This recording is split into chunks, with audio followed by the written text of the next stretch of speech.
Roller Inline de Bercy. Une compétition qui réunissait à Bercy les meilleurs spécialistes mondiaux. La plupart sont américains, mais il y a quand même quelques Français à l'image de Tig Chris. Vous allez découvrir des épreuves aussi spectaculaires que le street, la rampe, le high jump ou encore le slalom parallèle. Alors direction le Palais Omnisport pour ce deuxième Roller Inline.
Bonsoir à toutes, bonsoir à tous, bienvenue ce soir au Palais Omnisport de Paris-Bercy pour suivre pour la deuxième année consécutive donc le roller indoor de Bercy, deuxième du nom. Et vous pouvez le suivre sur ces images de Jean-Louis Machut. On est à l'extérieur depuis même 15 h, depuis 3 h de l'après-midi. Ils sont venus en nombre des centaines pour pouvoir faire des démonstrations en attendant bien sûr de rentrer à Bercy et suivre leurs idoles qui ont pour nom Taïk, qui ont pour nom Bus, bref tout un monde un petit peu particulier que nous allons découvrir ce soir en compagnie de Philippe Pouvion qui va nous aider à découvrir donc le roller. Philippe, bien plus qu'une mode, le roller est en train de devenir une façon de vivre actuellement. Oui, tout le monde a pu s'en apercevoir. Le roller prend beaucoup de place dans nos cités aujourd'hui, en balade et puis en acrobatie aussi pour les plus jeunes. Ça devient un vrai phénomène, on ne peut pas appeler ça un phénomène de société, mais ça en prend tout droit le chemin, quoi. On retrouve les meilleurs du monde ici, beaucoup de spécialistes. Qu'est-ce qu'il faut quand même beaucoup d'années d'apprentissage pour arriver à avoir un niveau assez moyen au roller? Non, il faut beaucoup d'années d'apprentissage pour avoir un haut niveau en roller. Je dirais que le roller a ceci de particulier, c'est qu'il est accessible à tout le monde. Par contre, effectivement, sur le spectacle qu'on va voir ce soir, c'est des gens qui ont particulièrement beaucoup de talent et qui s'entraînent beaucoup. Là, la majorité d'entre eux sont des professionnels aujourd'hui, donc ils passent leur temps à faire du roller. Maintenant, le roller en tant que tel, c'est accessible vraiment à tout le monde et à tous les âges. Alors, on vous explique un peu le déroulement de la soirée. Il va y avoir du street, ce qu'on appelle le street. Philippe, c'est un parcours un petit peu semé d'embûches où il faut arriver à faire le plus de figures possible. Voilà, le street, c'est remettre sur un stade un petit peu les obstacles qu'on peut rencontrer dans la rue, des rampes d'escalier, des rampes de descente, des escaliers. Et puis, il faut faire un parcours dans un temps donné qui sera de 45 secondes ou d'1 minute selon la qualification. Et puis, marquer un certain nombre de points en fonction des figures qu'on exécute. Donc aussi beaucoup de monde présent, quelques-uns des meilleurs du monde. Il y aura également du slalom, on voit quelques images de slalom, mais ce sera un petit peu différent par rapport à l'année passée puisqu'il va y avoir des épreuves de vitesse sur le slalom cette année. On commencera d'ailleurs par ça tout à l'heure. Une épreuve très disputée également et très spectaculaire. Oui, c'est un des enseignements qu'on a tiré de l'organisation de l'année dernière où le slalom n'était qu'en simple démonstration comme ça, un petit peu en bouche-trou par rapport à la rampe ou au street. Et aujourd'hui, il y a une véritable épreuve de slalom, de vitesse en duel, quelque chose de très spectaculaire, vous allez voir. Alors l'épreuve qui était phare l'année passée, puisqu'on a pu vivre en direct un record du monde, c'est le saut en hauteur, le high jump comme on l'appelle, le high jump qui a consacré un Français, Gustavo Angel Monsalvé, qui avait sauté 3,20 m. Est-ce que c'est possible d'aller plus haut? Alors, je pense que cette année ça va être un petit peu difficile pour la bonne et simple raison, c'est que la rampe de lancement sera un petit peu moins haute que l'année dernière, donc a priori devrait arriver moins vite, donc aller moins haut. Maintenant les sauteurs ont progressé par rapport à l'année dernière, alors pourquoi pas un saut à plus de 3,20 m comme ça avait été le cas l'année dernière. Et puis l'épreuve un petit peu reine de ce roller indoor. C'est la rampe évidemment, parce que c'est vraiment l'exercice le plus spectaculaire, l'exercice où les riders s'envoient en l'air, s'envoient très haut. D'ailleurs on voit sur la rampe une échelle qui monte jusqu'à 4 mètres. Alors je ne suis pas sûr qu'ils volent à 4 mètres au-dessus de la rampe, mais les meilleurs volent au moins à 3 mètres au-dessus. Et on verra ça ce soir. Il va sûrement y avoir un très beau spectacle au niveau de la rampe. En tout cas, le deuxième run est parti en street avec Johan Smuda. Oui, qui avait terminé 7e des qualifications et qui est sur son deuxième run là aujourd'hui, là maintenant. Et il avait réussi à grappiller une petite place aux dépens de Thierry Lallemand qui avait réussi le total de 200 points et donc il avait fait une belle prestation parce qu'il avait fait quand même 20 points de plus qu'en qualification sur son premier run. Là il rattaque la voiture, c'était le seul qui avait réussi la voiture, vous vous souvenez? Voilà, super. Rebelote. A bien fait. Et c'est probablement là qu'il a fait la différence par rapport à beaucoup de compétiteurs là ce soir. Oui, en fin de parcours, ça va. Oui, il termine fort. Il termine fort, oui. C'est intéressant de voir comment les juges vont noter sa prestation et on revoit cette belle figure en fin de parcours donc de Johan Smuda, parfaitement réalisée. Il faut beaucoup d'équilibre. Hein. Là, on devrait retrouver à présent Alexis et Sierra Marine. Voilà, on l'aime bien cette voiture. Ça devient de plus en plus le décor favori des contests de street. Hein. Les premières qu'on a vues c'était à Lausanne et puis maintenant pratiquement systématiquement dans tous les contests on voit une voiture avec une barre à slide au-dessus.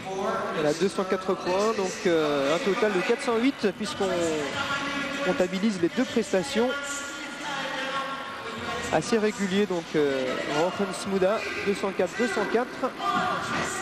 Alexis. Voilà. Je vous laisse dire son nom, hein. Je ne comprends pas de son prénom. Et Sierra Marine, j'ai fait espagnol à l'époque. Quelques souvenirs. En tout cas, il est parti vite. Même si là, il se calme un petit peu. Il va sans doute tenter.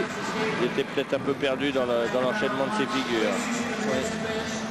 Peut-être qu'à l'origine, on aura un parcours imposé aux concurrents. Peut-être qu'effectivement, comme le souhaite Gustavo, peut-être que ça deviendra effectivement un jour un sport olympique et qu'à ce moment-là, il y aura comme en patinage artistique ou en gymnastique, même des épreuves imposées et des épreuves libres. En tout cas, belle utilisation de la rampe. Et il fait un petit peu plus de figure que Johan Smuda. Ceci dit, au niveau des Jeux Olympiques, il serait déjà normal que ce soit la vitesse qui arrive aux Jeux Olympiques, qui est une épreuve qui est très importante depuis longtemps. Ah, il refait la même chose que tout à l'heure aussi, avec un petit peu moins de succès. Non. Un petit saut périlleux pour terminer. Ouais, la réception était un peu moins bonne. Ouais, mais il n'hésite pas quand même à prendre des risques. Hein. Regardez par rapport à la taille du bonhomme, il y a 2,50 m au pied. Donc quand il est au-dessus là-bas, il a les yeux à 4 mètres et il se lance quand même. Hein. Dans tous les cas, belle figure sur la rampe de cet Espagnol, donc Sierra Marine. Je ne suis pas certain que les dernières figures comme son premier run où il se lance dans la coursive ou celle-là marquent des points. C'est vraiment que pour le fun, pour le spectacle. Hein. Voilà, 201 points. C'est un petit peu moins... Un petit peu moins bien que sur son premier run, oui. Ça fait 407 au général. Là, il a semblé hésiter à un moment. Hein. Il se retrouve deuxième, donc derrière Johan Smuda. Et on retrouvera donc tout de suite Franck Rodulfo, ou Thierry Lallemand plutôt. Oui, Thierry Lallemand, qui avait terminé 8e du premier run alors qu'il était 5e des qualifications. On reprend le même ordre que les qualifications pour qu'ils aient tous le même temps de récupération. Hein. Voilà Thierry, alors on espère qu'il va faire un meilleur run. Voilà, un 540 réussi. Un petit peu hésitant sur ses blocages en haut des tremplins. Voilà, Ça c'est une figure typique de la rampe, on en verra beaucoup plus sur le halfpipe tout à l'heure. Voilà, superbe. Là son deuxième run est bien meilleur que le premier. Et beaucoup plus de risques de la part du Français qui devrait marquer des points dans cette je pense deuxième. qu'il va marquer beaucoup de points. Deuxième manche particulièrement réussie pour le moment. Ça recommence, allez c'est parti, un peu d'élan, il lui reste 25 secondes, donc encore beaucoup de temps pour enchaîner les figures. Oui, superbe, il réussit pour l'instant toutes les figures qu'il tente. Il est déchaîné parce qu'il en fait un paquet de figures. Hein. C'est reparti. Il passe vraiment tout. Hein. 3 secondes. Voilà, magnifique prestation. Oui, très belle prestation. Thierry l'Allemand et Bercy ne s'y trompe pas. Il fait un maximum de figures qu'il a réussi. Il a vraiment été très fort sur ce deuxième run. On peut tabler sur bonne note de la part des juges aux alentours de 210 points, ce qui lui permettrait de dépasser les deux candidats précédents. Il avait fait 200 points sur son premier run. Hein. C'était un petit peu donc là, un petit peu raté.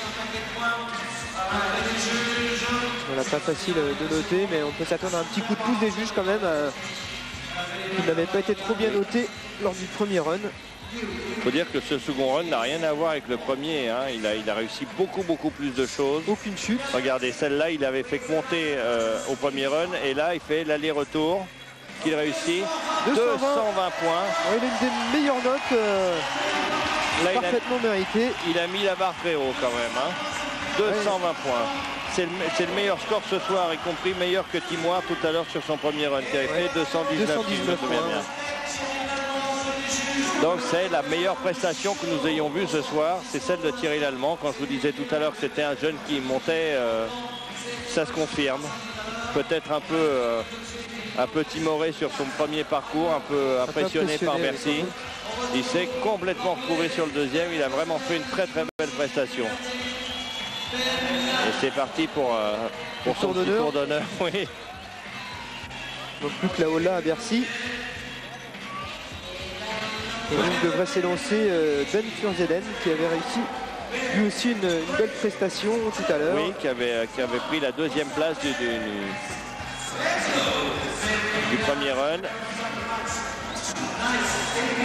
C'est bien parti. Prise d'élan. Et la rampe. Oui, c'est passé. Sur une jambe, s'il vous plaît. Alors quelques figures sont assez simples à reconnaître. Hein. Ça s'appelait un one foot, donc c'est sur une jambe, effectivement. Il y a d'autres figures qui s'appellent fish brain, c'est-à-dire cerveau de poisson. La liaison, je vous laisse la trouver tout seul. Autant que le nom des figures varie par rapport oui, comme c'est un sport qui est nouveau, effectivement, selon les écoles, selon les endroits d'où on vient, les figures n'ont pas tout à fait le même nom. Ce sont toujours des noms qui se rapprochent un petit peu, mais dans la précision, il y a beaucoup de différences entre les endroits où on vient. Il est fatigué, Furzeden. Il va prendre de l'élan. Oui. Voilà, il refait la même chose que tout à l'heure et la même sanction que tout à l'heure, c'est-à-dire la chute. Je n'ai pas l'impression que ce deuxième run soit aussi bon que son premier. Non, je serais tenté de dire qu'il a quand même assuré. On va se retrouver aux alentours des 205-210. Félicité par ses nombreux camarades. Il n'y a pas beaucoup d'animosité entre les concurrents. En général, Philippe, ils s'entendent tous très bien. Oui. Il y a assez rarement de... En fait, ils ne se considèrent pas en compétition les uns avec les autres. Voilà. Ils patinent ensemble, ils ne sont pas adversaires. Je dirais que le classement, eux, ce qui les intéresse, c'est de faire la meilleure prestation possible. C'est un peu ce que disait Taïk tout à l'heure, se faire plaisir. Et puis après, la pression de la compétition. La 208, donc il avait fait 214. Il passe effectivement devant Thierry Lallemand. Et pas de beaucoup. Et on revoit quand même ces belles figures. Il n'y a plus trop de chutes, donc c'est logique. Voilà. Franck Rodulfo qui avait fait 210 points. Donc on va voir s'il va se motiver comme l'a fait Thierry. Et Franck Rodulfo qui va sans doute tenter lui aussi le tout pour rehausser un petit peu sa note du premier run, même s'il s'en était plutôt bien sorti. 210 points, donc 3e rang. Voilà, ça part très vite, attention à la hauteur du saut. Voilà, 540 comme tout à l'heure.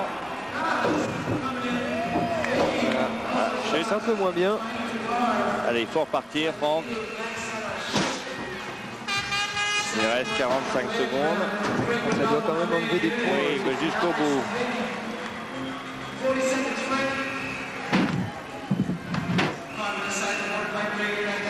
Contrairement au patinage artistique, ils ne partent pas d'un total de points duquel on retranche des erreurs, mais ils ont tout à construire. Ils partent de zéro, il faut qu'ils marquent des points. C'est reparti. Dommage qu'il n'ait pas pu glisser jusqu'au bout. Oui.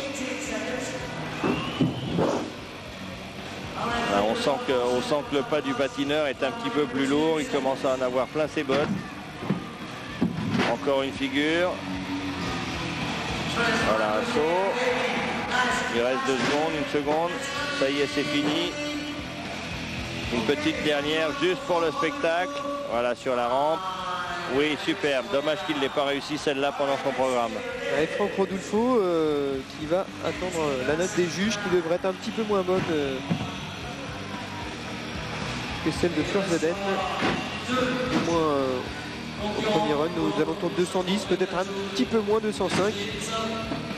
Malgré ce, oui, un peu moins saut. impressionnant, oui, alors que même au premier run, il l'avait bien réussi celui-là. Un peu moins impressionnant peut-être que sur son premier run. On va voir comment les juges ont vu ça. Et malheureusement, quelques chutes donc, qui risquent de compter dans le décompte final. 191 points, donc ça a été effectivement un petit peu plus mou et il n'a que la 5e place maintenant. Il n'est pas très cher payé. Tout ce qu'il a fait effectivement sur le premier run, il vient de le perdre là. C'est la plus mauvaise note que nous ayons vue ce soir, hein, si je me souviens bien. Là, on a vu Eric Schrim faire 178 points tout à l'heure. Oui. Voilà, Bercy qui gronde un peu. Peut-être un petit peu de mal à récupérer du premier run. En tout cas, l'inverse de Thierry Lallemand. Tom Alquist. Lui va Voilà, sans avec doute tout un donner. 540 qui est parti très haut. Oui, Tom Alquist qui a à se faire pardonner de son premier run assez décevant. Et donc, il va falloir attendre une bonne prestation de sa part. Oui, très c'est très bien. parti.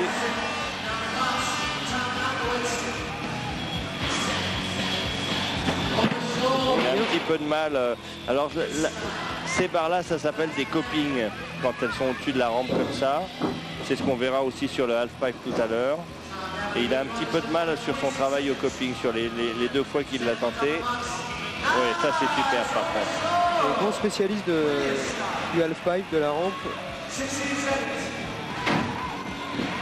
Et donc peut-être encore un saut. Il a réussi bien celui-là. C'est à peu près, il a tenté à peu près le même programme que sur le premier run. Je ne suis pas sûr qu'il ait eu beaucoup plus de réussite. Pas beaucoup de figures en tous les cas et une prestation. Oui, par rapport à Thierry Lallemand qu'on a vu tout à l'heure. Beaucoup moins riche. Oui, beaucoup moins riche. Pourtant, Tom Alquist, c'est quelqu'un de grand dans le street. Hein. Laurent? Oui, Paul-Henri avec sans doute quelqu'un. Oui, avec Franck Rodulfo, l'ambiance, je dois dire ici, est incroyable, incroyablement bonne enfant, même si le contest, c'est du sérieux. Alors Franck, vous venez de terminer, pas trop déçu? Non, ça va. Non. Que pensez-vous de l'ère de street qui vous a été proposée ce soir? Bah, c'est difficile de s'habituer, mais une fois qu'on la connaît un peu mieux, il y a pas mal de choses à faire. Vous voyez un favori pour la compétition? Quoi? Un favori? Un favori? Je sais pas. Tu vois. Je vous remercie. Voilà, Tim Ward, le grand favori de la Oui, il compétition. ne s'est pas trop mouillé, Franck, là-dessus. Hein.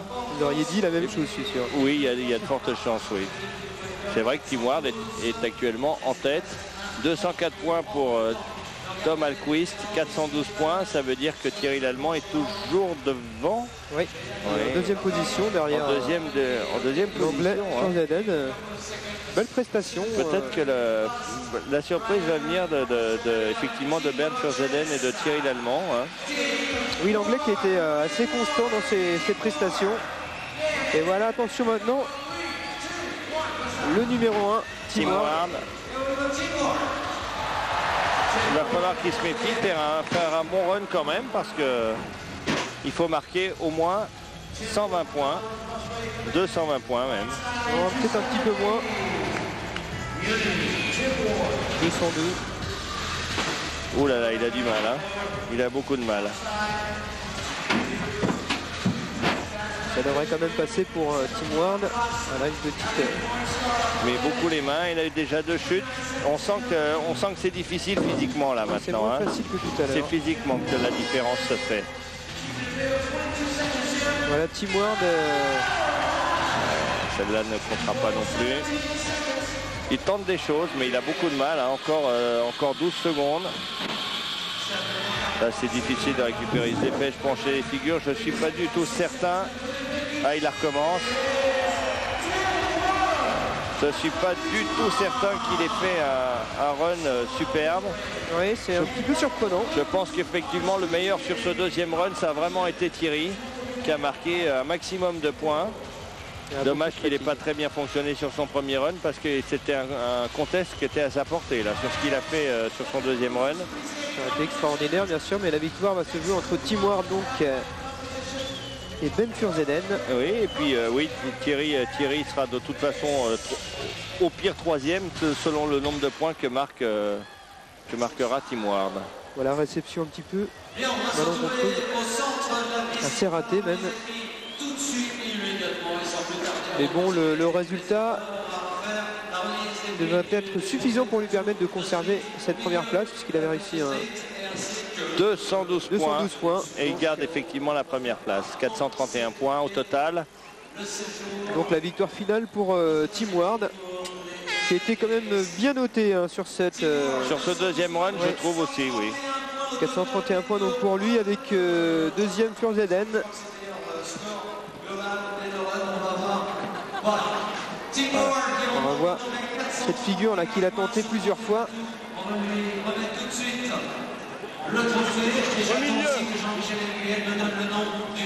Voilà.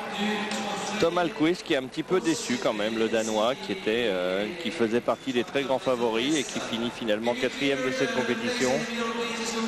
Ouais, avec 400 mieux. points. Ouais. Il a le potentiel pour faire mieux. Tim Ward donc premier, 431 points devant Furzeden l'anglais, pas premier classé en qualif. Et puis Thierry Lallemand qui est bien monté. Qui fait vraiment une perf là ce soir, qui a fait un deuxième run sublime et puis se placer devant Alquist, devant Rodulfo, devant Elliott, devant Smuda, c'est vraiment quelque chose d'important. C'est un très très beau résultat pour lui. Voilà. Ça va lui donner la pêche pour les prochains contests. Rodulfo qui a fait ce qu'il a pu. Et voilà Thierry Lallemand. Félicité par l'animateur de cette soirée qui ne s'y est pas trompé lui non plus. Et donc belle prestation de Thierry Lallemand. On va retrouver dans quelques instants la suite de la compétition. Il y a beaucoup de choses encore. Il y a la finale du high jump qu'on attend et qui peut durer quand même assez longtemps. Oui, il va y avoir les demi-finales et la finale du slalom aussi en principe. Ouais. Avec donc tous les Français que vous avez pu voir. Et puis on n'a pas encore vu beaucoup de rampes, mais ça promet d'être assez spectaculaire. Et on revoit toutes ces figures qui nous sont peut-être inconnues. Difficile de s'imaginer la difficulté. Alors, je pense que tous ceux qui vont mettre des patins aux pieds vont s'apercevoir que patiner c'est simple, mais que commencer à faire des figures, ça complique considérablement les choses. Voilà donc qui va réussir à décrocher ce titre de champion de Bercy en high jump. On va le savoir dans quelques minutes. Peut-être Gustavo, vous avez découvert tout à l'heure un petit peu mieux. Qui est là au premier plan, oui. Également Zola, beaucoup de monde, un seul éliminé dans cette finale. Et donc on doit commencer à avoir le cœur qui va un petit peu plus vite. 2,85 m au programme, ça ne passe pas. Tato Esposito, l'italien, oui, qui avait ouvert le bal tout à l'heure et qui manque son premier essai à 2,85 m. On commence à taper le très haut niveau. Hein. Voilà, ça va commencer à descendre doucement au niveau des qualifiés comme au niveau des barres.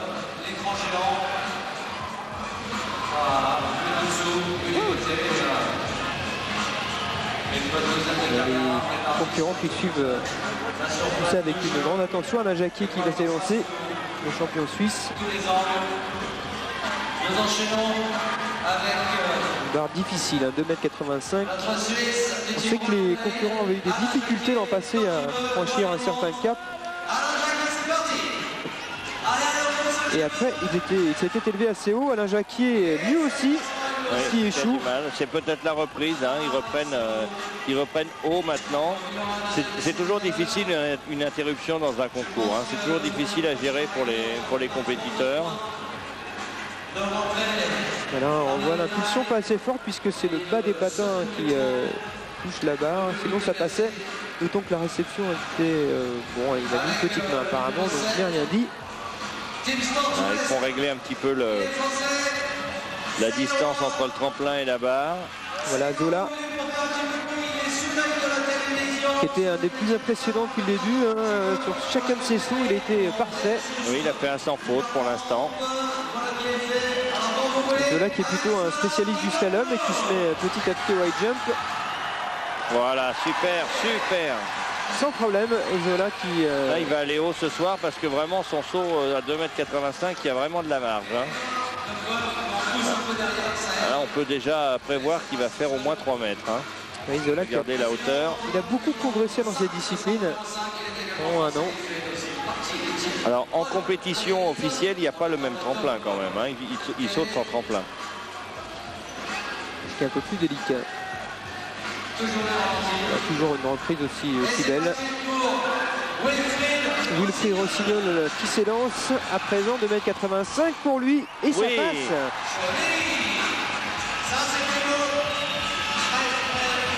Il ne reste plus que Gustavo pour compléter cette première série à 2,85 m.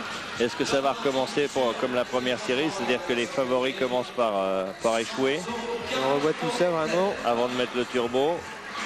Technique particulière de réception, en tout cas le franchissement de la barre. Le franchissement est superbe, oui. Très bien. Saut parfait pour Wilfried Rossignol. Et Gus Tavo se concentre. Il est tendu, hein. Il est tendu. Pas trop ce qu'il attend. Voilà, il s'élance. C'est parti pour lui. Ça devrait se passer plutôt bien. Oui. Et on va voir sans doute au ralenti que le saut était quand même assez mal engagé au niveau de la réception, mais on va voir tout le métier de Gustavo qui a bien rétabli l'équilibre. Oui, c'est bien rattrapé, mais il semble motivé là, hein. Ouais. Regardez, on recherche un petit peu son équilibre et hop. Et le genou pour amortir. Regardez comme il est haut. Regardez comme il est haut au-dessus de la barre. Et vu qu'il ne sait pas trop où il en est, hein, parce qu'il a laissé un peu tomber l'entraînement high jump pour la rampe. Et bien pour le moment ça se passe plutôt bien. Il n'a pas pris cette compétition à la légère. Oui, pour Esposito. Je vous rappelle que Freddy Lavorie est éliminé tout à l'heure. Deuxième tentative, encore une façon de... Il y a une main. Oui, il se tient la tête à deux mains, mais il y en a une de trop au moins qui a touché le sol à la réception. En tout cas, il a le saut dans les jambes. L'impulsion était bonne.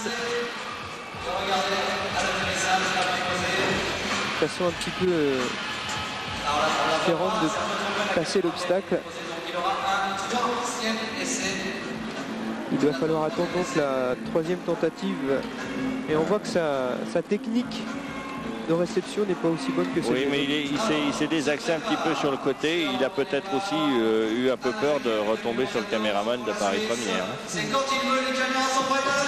Voilà. Alain Jacquier, ça ne devrait pas poser de problème en principe. Voilà.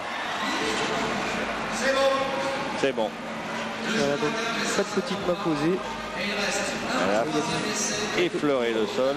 Il rigole un peu moins que tout à l'heure Alain Jacquier. Ça commence à être haut là, hein. Ouais. Là il faut vraiment se donner à fond pour passer au-dessus de la barre, hein. Ça c'est sûr. C'était limite, mais c'est passé. Et c'est Esposito qui enchaîne directement pour son troisième essai. Ça y est, c'est parti. Tato Esposito, dernière chance pour lui. C'est passé. Et ça passe. Et c'est passé. Il se désaxe un petit peu au moment de l'impulsion. Il part toujours un petit peu à droite. Ça m'étonnerait pas que encore là. C'est celui qui a le plus de difficultés à franchir des barres un peu plus hautes. Ça fait des super gros plans au niveau de la réception. Voilà, 2,95 m, ça commence à devenir très sérieux.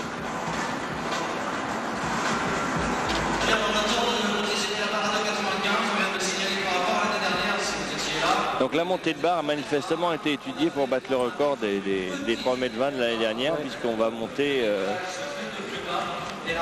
tous les 10 cm maintenant.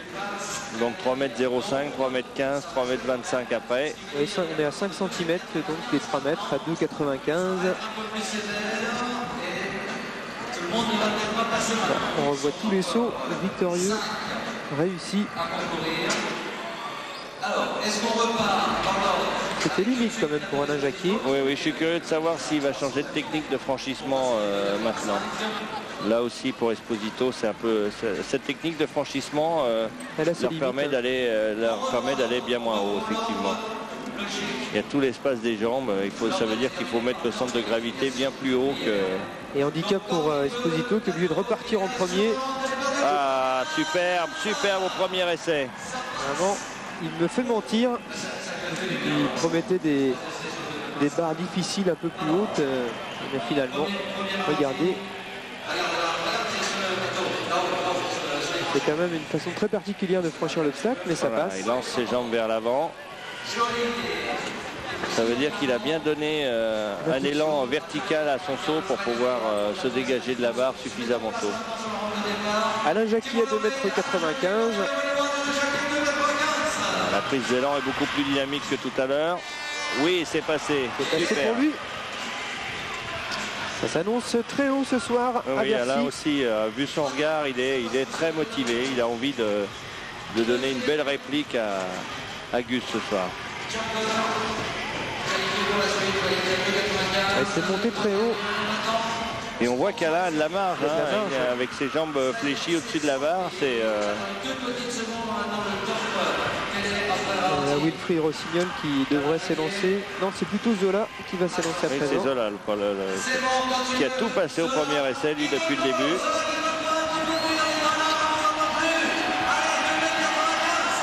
Voilà, ça prend un maximum de vitesse. Sans problème également pour lui. C'est vraiment une formalité.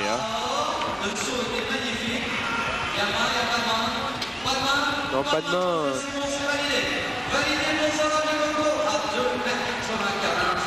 Il devrait mieux revoir la réception.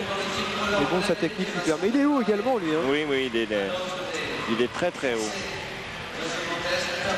Là, il y a 20, 25, 30 cm de marge. On n'est pas loin du record du monde, en tout cas. Il fait de Rossignol pour 2,95 m.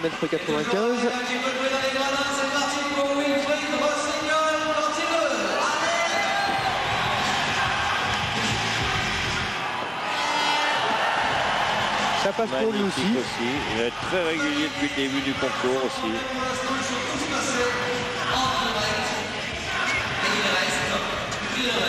En tout cas, on a du mal à faire une sélection. Même lui semble largement au-dessus. Il y a dû y avoir beaucoup d'entraînement depuis la prestation de Gustavo l'an passé à Bercy. Oui. Ça amène les projecteurs sur le 100 hauteur, donc ça doit motiver un certain nombre de jeunes à s'entraîner un peu plus fort pour être bon à Bercy.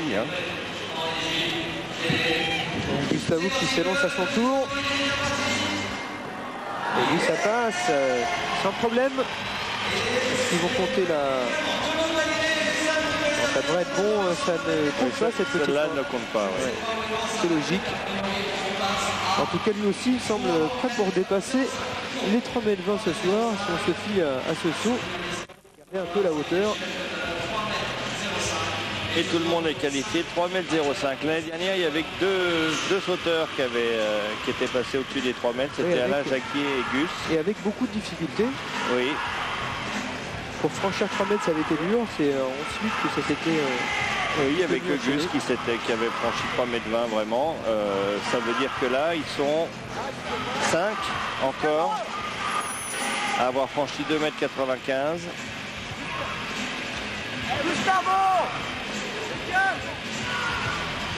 Et a priori, sur les sauts qu'ils ont fait à 2,95 m, ils devraient pouvoir franchir la barre à 3,05 m. Voilà. Tato Esposito, l'Italien. qui a eu quelques petites difficultés en début de concours, mais qui s'est bien réglé sur son saut à 2,95 m en tout cas. Manifestement, ils ont trouvé le bon réglage. Ah, même si Gus, Gus va reculer un petit peu le tremplin, parce que pour sauter plus haut, ils vont prendre plus d'élan, plus de vitesse. Oui, on l'avait vu un petit peu. Donc la trajectoire en l'air va différer un tout petit peu. On avait dû obtenir son rendement maximum après le franchissement de la barre, donc c'est normal qu'il recule. Voilà le premier échec pour le premier concurrent à 3,05 m. Tato Esposito, l'italien. Et c'est l'arrière des patins, semble-t-il. C'est plutôt avec son... C'est son arrière-train, oui. Les patins étaient bien passés, mais c'est vrai que ça... C'est le sien d'arrière qui va passer. Sa technique de saut, on cesse de le dire, mais c'est vrai qu'elle est assez restrictive.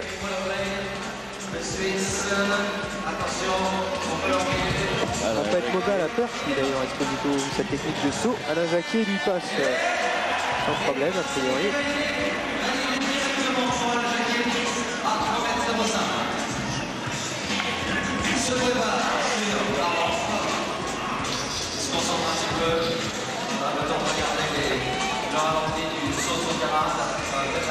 Alain Jacquier sans problème, donc il franchit 3,05 m. En fait, c'est surtout sur la réception, on pensait qu'il avait eu des soucis. Oui, il avait mis beaucoup de main, mais c'est vrai que imaginez retomber de 3 mètres de haut sans mousse pour retomber, c'est pas évident, quoi. C'est pas évident. Voilà Zola qui s'élance à son tour pour 3,05 m. Et ça passe avec une réception un petit peu bricolée. Oui, mais c'est vraiment de la rigolade. Il n'a pas mis les mains. Hein. Ça semble facile, hein, vu comme ça. Hein. C'est un petit peu du bricolage, mais il s'est fait un petit peu mal d'ailleurs. Dans son interview, Gus disait tout à l'heure qu'il avait l'impression que le tremplin était meilleur que l'année dernière. Ben, ça se confirme un petit peu aussi. Hein. C'est que non seulement les sauteurs ont progressé, mais peut-être qu'effectivement le tremplin est mieux adapté à ce type d'exercice que l'année dernière. La Wilfried Rossignol qui se concentre pour tenter de franchir à son tour 3,05 m. Ça devient haut là. Il a fait un beau concours Wilfried pour l'instant. Et 3,05 m et à mon avis il est au-dessus de son record personnel. Oui. Voilà. Un élan très dynamique et c'est passé. Et ça passe. Avec une belle maîtrise à la réception, c'est vraiment un très beau saut. Il est content d'ailleurs. Et ça monte toujours. On va peut-être voir... Alors il faut savoir en plus que pour ce genre de discipline, on s'entraîne pas beaucoup dans la mesure où c'est quand même un peu traumatisant les réceptions à 3 mètres de hauteur sur des patins qui n'ont aucun ressort. Hein, il faut le savoir, c'est dur comme de la pierre ou pas loin. Hein. Il n'y a que le polyuréthane des roues qui amortit, je dirais. Donc on ne peut pas s'entraîner comme on le veut sous peine de se faire vraiment mal. Voilà toute la pression sur ce rider. Gustavo Monsalvé qui ménage un peu le suspense, hein, il met toujours un petit peu de temps pour partir, il attend qu'on l'appelle, voilà, Gus. Voilà, il prend beaucoup de vitesse. Et ça passe. Oui, avec beaucoup de maîtrise, il est vraiment très loin de ce qui est de son maximum là. 3,05 m. Absolument, on sent qu'il en garde un peu sous la roulette. Et on voit sincèrement, je ne serais pas étonné que ce soir on voit un saut à 3,35 m, 3,45 m, 3,45 m, oui, puisque ça monte sur des multiples de 5. En tout cas, la roue avant de son patin gauche n'est pas passé loin de la barre, même si le saut était très bien maîtrisé. Et Tato Esposito va essayer de franchir à son tour cette barre après avoir échoué. Il a un peu trébuché, il va avoir du mal. Il arrive moins vite. Ouh, elle est restée. Ça passe. Elle est restée. Il est arrivé un petit peu moins vite que ses adversaires, que ses copains. Un petit problème probablement pour essayer d'en mettre un petit peu plus à la verticale, de moins se faire embarquer au niveau de l'impulsion sur l'horizontale. Parce que c'est ça qu'il faut maîtriser aussi au décollage, c'est-à-dire qu'on a une grande vitesse horizontale qu'il faut qu'il faut transformer vers une vitesse verticale, et peut-être que c'était un de ses problèmes, lui. C'était de complètement transformer cette vitesse en vitesse verticale. Laurent Philippe? Oui, Paul-Henri. Oui, Ty Chris, enfin son interview, ce sera pour plus tard. Ty Chris a l'air vraiment très concentré. Il m'a répondu que ce serait après le contest de halfpipe. Donc on peut s'attendre à quelque chose de grand avec Ty ce soir. Ben, on prévoit quand même un vice de numéro 1, quand même, la première place pour Taïg. Oui, je pense que ça, en plus à Bercy, c'est un contest très important pour lui. Et il avait terminé 5e de la rampe l'année passée, mais il avait disputé juste avant la finale du high jump, ce qui avait dû quand même beaucoup le handicaper au niveau physique. Il y avait ça, et puis c'était ses débuts avec des patins en ligne aussi. Sur la rampe, il faut savoir que Taig, c'est pas un nouveau patineur. Il a été champion d'Europe avec des patins traditionnels, puisqu'avant ce genre de discipline se faisait avec des patins traditionnels, et il s'est mis seulement l'année dernière, ou il y a 1 an et demi, au patin en ligne, et c'était un de ses tout premiers contests avec ses patins en ligne. Donc déjà 5e dans ces conditions-là, c'était déjà bien. De toute façon, il a voulu retenir que sous la qualité de sa prestation et non pas son classement. Et Tato Esposito lui tente de franchir 3,15 m. Et c'est passé. Ah, dommage. Là, je pense que la réception va pas être comptée bonne quand même. Ce serait surprenant. En tous les cas, il peut franchir cette hauteur, mais c'est vrai que difficile de retrouver une position bien stable à l'arrivée. C'est trop difficile. Un petit peu trop décalé. Et donc Alain Jacquier va à son tour tenter les 3,15 m. Et là, je pense qu'au niveau où on est, tout le monde est en train de battre son record personnel. Ah oui. Là, 3,15 m, c'est seulement 5 cm en dessous du record qu'a établi Gus l'année dernière. Ouais. Là, il y a une densité à ce niveau-là qui est formidable ce soir.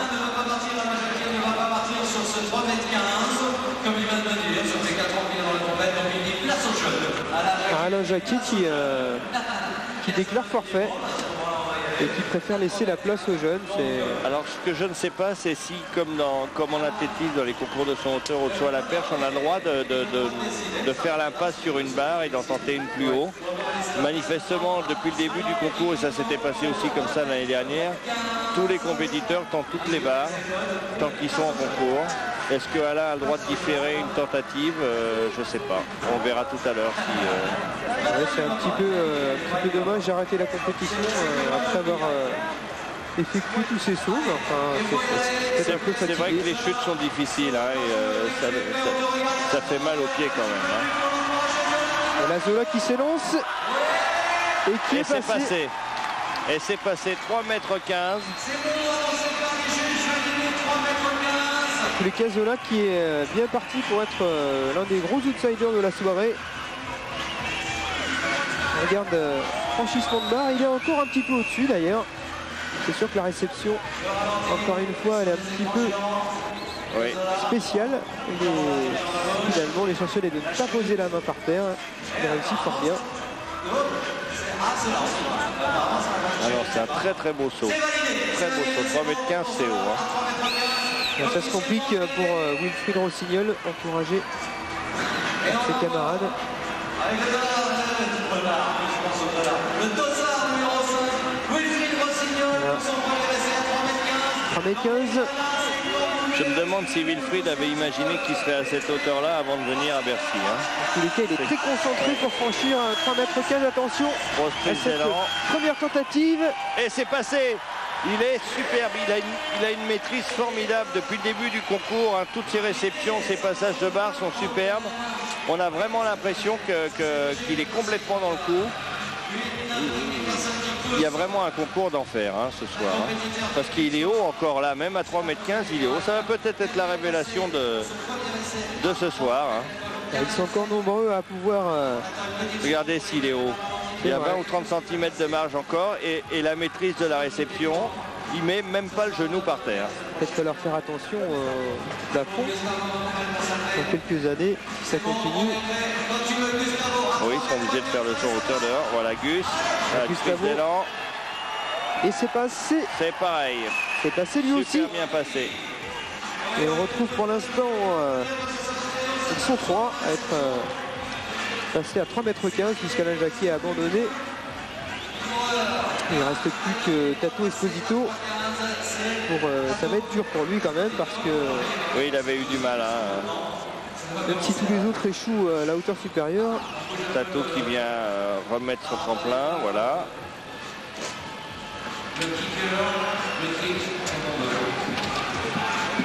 Pour le deuxième essai à 3,15 m de Tato Esposito, c'est quand tu veux, ouais, du moins on est prêt, tout le monde est prêt.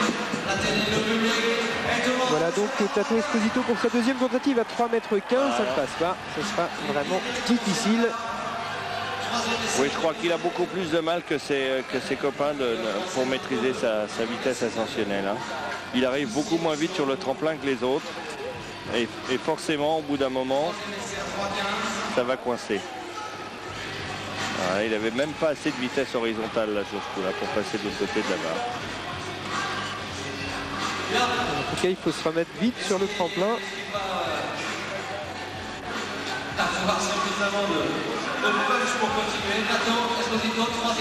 Et là, Zola qui est décontracté.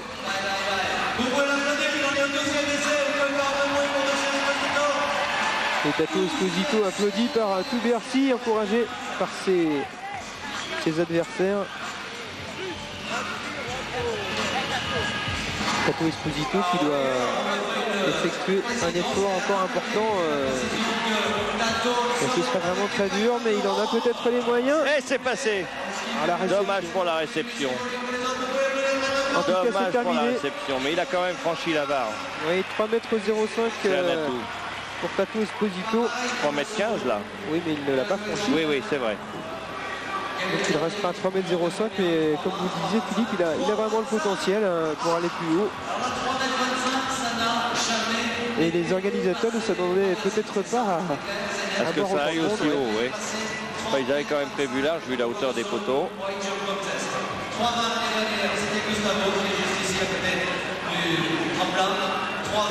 C'est dommage, encore. Peut-être qu'il y avait une technique de réception plus appropriée, il peut faire la différence. Ah oui, là, sur ce saut-là, il y a vraiment que la réception qui pêche. Hein. Voilà, Zola en grand plan. Regardez s'il est heureux d'être là, lui. Zola, donc... S'il y en a un qui se fait plaisir ce soir, c'est bien lui. Hein. Là, on revoit encore cette chute finale.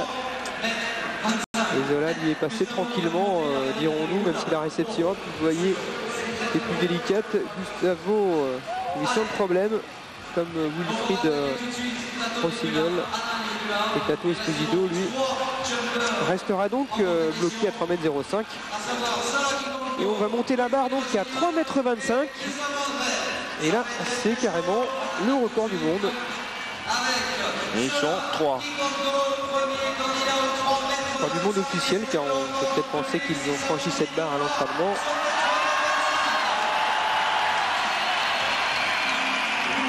Zola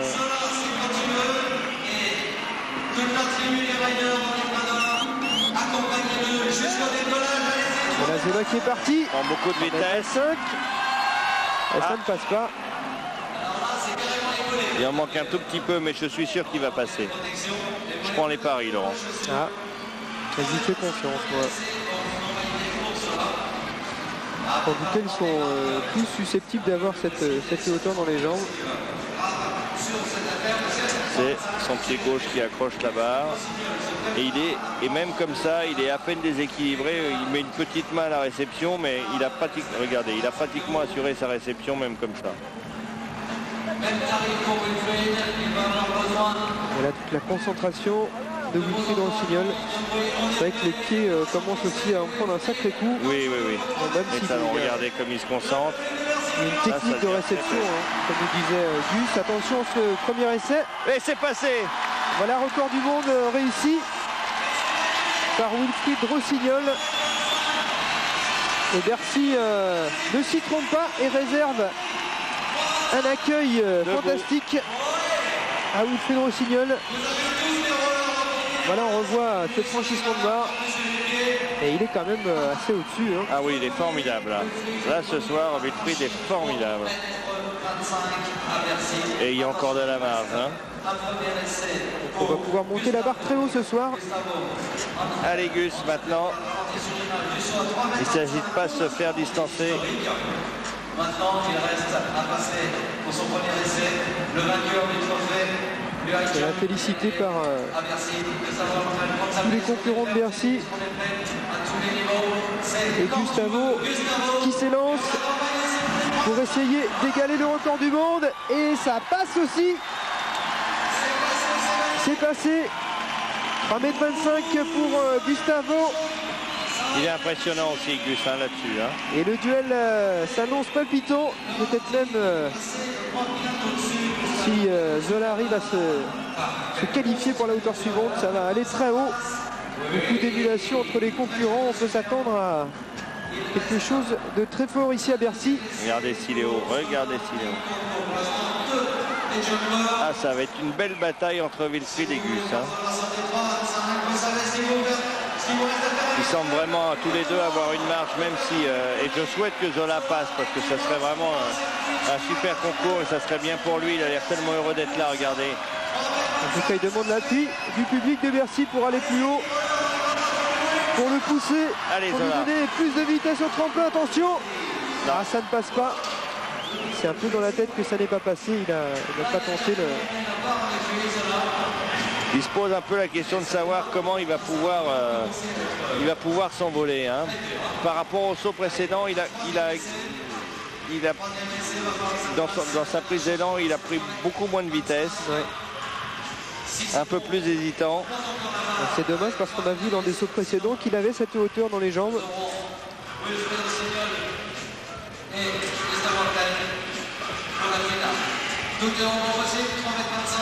Et là donc Zola qui joue 3,15 m. Zola qui est encouragé par Gus aussi. Ils sont vraiment tous copains. Hein. C'est vraiment un bon esprit qu'il y a, regardez, avec Wilfried Rossignol.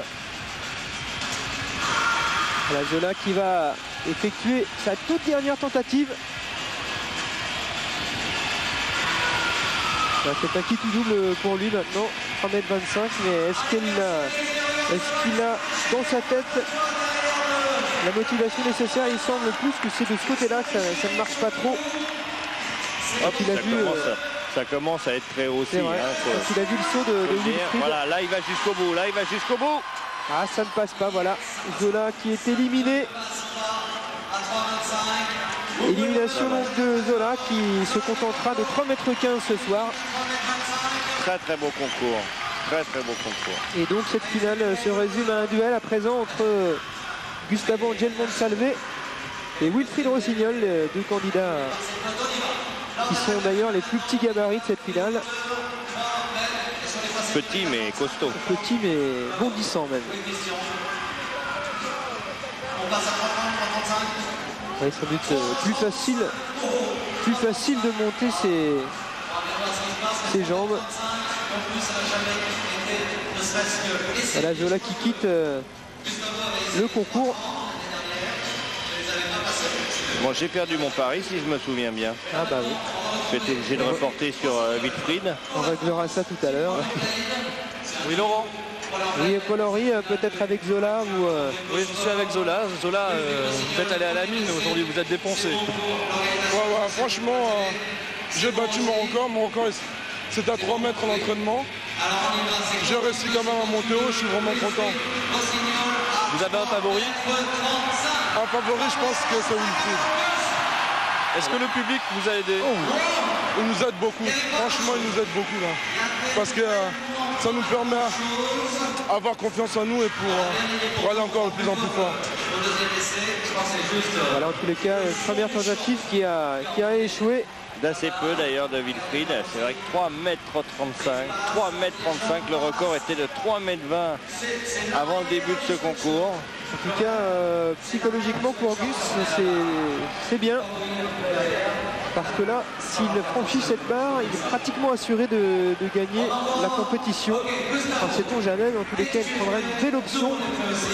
D'ailleurs, il ne s'y trompe pas. Regardez la prise d'élan. Attention au saut de Gustavo qui s'élance. C'est passé. Passe. Ah, dommage. Ah, Gustavo qui a raté sa réception d'un rien. En tous les cas, il peut sauter cette hauteur et on va voir en ralenti s'il passe assez haut. Ça semble être le cas. Il a glissé après. Le début de sa réception était bien maîtrisé et puis il a glissé un petit peu après. Il n'est pas content, Gustavo. Ouais, non, il va essayer de discuter avec le juge. Ah, ça passe haut quand même. Je me demande même s'il recule un petit peu plus le tremplin, ça pourra passer mieux. Et Wilfried Rossignol qui va s'élancer pour cette seconde tentative. Et je pense que malgré ces discussions, Gus va être obligé de réaliser un deuxième essai. Ce qui semble assez logique finalement. Même si c'est vrai que la réception en elle-même avait été réussie, c'est après qu'il est tombé, mais à ce niveau-là, pour pas qu'il y ait de soucis. Et voilà Wilfried Rossignol qui s'élance pour son deuxième saut. Ah, ça ne passe pas. Ah, il est fatigué, Wilfried. Oui, un petit peu. Je pense que effectivement le concours commence à être long. C'est des efforts faramineux à chaque saut. À la fois pour monter, pour franchir la barre, puis à la fois pour se réceptionner correctement. Voilà, donc il n'y a pas photo en tous les cas sur ce saut. Et qu'il faudrait reculer un petit peu le tremplin. J'ai l'impression que c'est que regardez la concentration de Gus. Gustavo qui sait qu'il a cette hauteur dans les patins. Attention à son impulsion, à son saut. Gustavo qui va pouvoir s'élancer, qui touche la barre. Il commence à avoir des petits soucis de récupération. Et en plus, ils ne sont plus que deux. Ça veut dire qu'ils ont moins de récupération que sur les sauts précédents. Gustavo qui recule un petit peu son... Il a un petit peu bougon. Il sait qu'il a la hauteur dans les jambes, mais... Oui, en plus, je pense qu'il a manqué un peu d'équilibre à l'impulsion. Vous voyez, il était parti pour franchir la barre avec le grand écart, et puis il s'est retrouvé à la franchir quasiment à genoux. Je pense que c'est au décollage que tout s'est joué. C'est une question d'équilibre.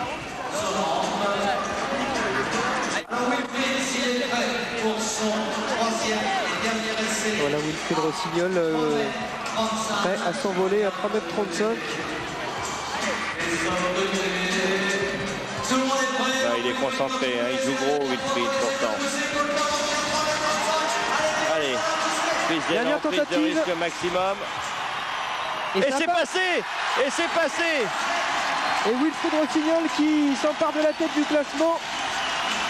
Et qui est parti pour un tour d'honneur ou aller voir ses copains dans les tribunes. Bercy est debout. Ah, quel formidable saut, mais tout est encore possible. En tout cas, un regain de pression pour Gustavo. Quel saut magnifique. Quel saut magnifique. Ah, vraiment superbe envolée. Et maintenant tout va se jouer alors qu'on revoit ce saut qui passe assez bien. Regardez la maîtrise à la réception, c'est vraiment... C'est à peine à genoux par terre. Et c'est lui qui avait raté le plus nettement ces deux premières tentatives. Vraiment très fort de sa part d'être revenu comme ça dans la compétition. Maintenant, tout repose sur ce garçon. Sur cet essai. Et la dernière tentative pour Gustavo qui va peut-être perdre son titre. Et qui rate. Et qui rate sur la réception. Qui en a mis presque trop. Qui en a mis presque trop.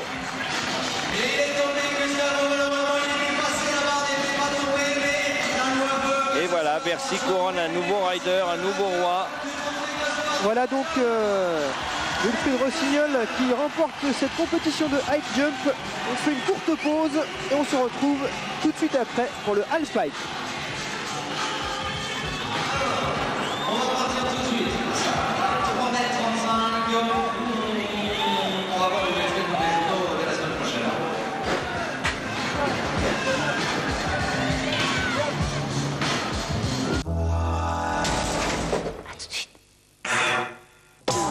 Entraînez-vous.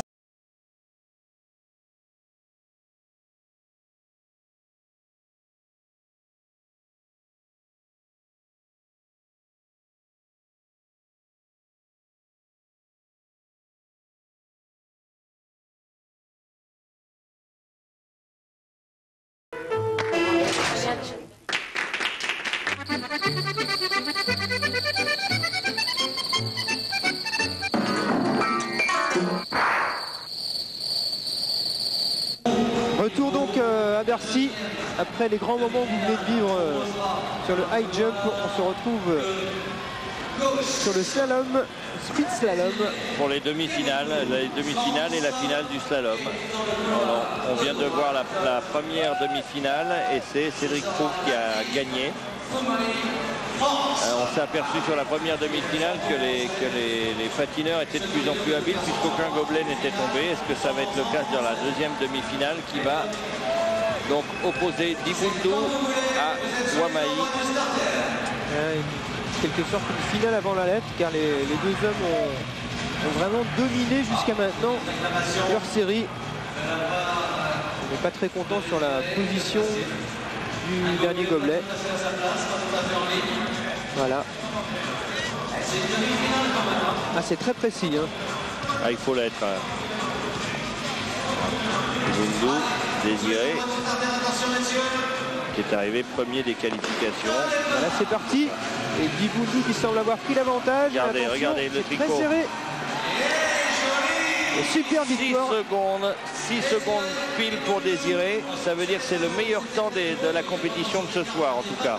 C'est pas le meilleur temps des qualifications, mais c'est de loin le meilleur temps ce soir. Il fait figure de grand favori pour la finale qui va l'opposer à Cyril Proulx, qui a réalisé lui dans sa demi-finale 6 secondes 49, c'est-à-dire pratiquement une demi-seconde. Et vous voyez Dibundu qui roule en quad. Oui, et Cyril Proulx aussi, ça veut dire que la finale va être 100% quad. Alors on peut remarquer que sur sa platine de quad, il a mis des coques de patins en ligne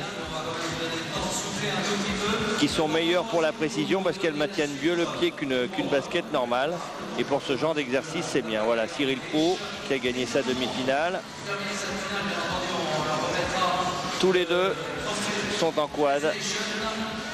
Voilà, lui a gardé la basket classique. Dans tous les cas, ça laisse encore de beaux jours à vivre sur le quad. Sur le slalom, oui. Sur le slalom, beaucoup sur le saut hauteur. On ne l'a pas vu ce soir parce que la majorité des gens qui ont participé sont sponsorisés par des fabricants de patins en ligne. Mais beaucoup sur le quad, on voit aussi de la hauteur parce que ça permet d'avoir un peu plus de stabilité en réception. En tout cas, manifestement, sur le slalom, c'est la preuve ce soir que le patin traditionnel est un petit peu plus maniable pour ce genre d'exercice que le patin en ligne. Oui, il est aussi un petit peu plus difficile à manier. Il est un petit peu plus, je dirais, difficile de trouver son équilibre avec. Ça veut dire que les gens qui sont là ce soir en finale ont sûrement beaucoup d'années de pratique aussi. Hein. C'est vraiment des slalomeurs de très très haut niveau. Et Désiré Dibundu qui va partir favori. Le bisou pour Cyril Proulx. Bisous d'encouragement. Dibundu qui partira favori puisqu'il a réussi pratiquement une demi-seconde de mieux que son adversaire en demi-finale. Mais enfin bon. Oui, c'est lui aussi, Désiré, qui avait réussi le meilleur temps des qualifications. Oui. Encore une demi-seconde plus vite que ce qu'il a été en demi-finale. Voilà donc départ de la finale. Finale donc du slalom de vitesse entre deux Français, donc Désiré Dibundu et Cyril Proulx. Attention départ souvent primordial. Et c'est parti avec bonne prise d'élan de Dibundu, mais Cyril Proulx qui reste dans la roue, ça va être très serré. Ah, difficile de dire qui a gagné. Dibundu autant, mais il y a eu beaucoup de gobelets qui sont tombés. Donc en théorie, c'est Désiré Dibundu qui s'impose dans cette finale. Puisqu'apparemment il y a moins de gobelets qui sont tombés de ce côté. Oui, mais là il a sauté pas mal d'intervalles hein, quand même. C'est intéressant de voir ce qui s'est passé. C'est effectivement lui qui a gagné, Désiré Dibundu, déclaré vainqueur sur le tapis vert. Il y a eu un peu d'hésitation quand même de part et d'autre. Oui, c'était difficile. Et Dibundu qui est félicité par tous les gars de son team. Oui, la défense. Le Roller Team La Défense est un des hauts lieux aussi sur Paris, est un des grands clubs.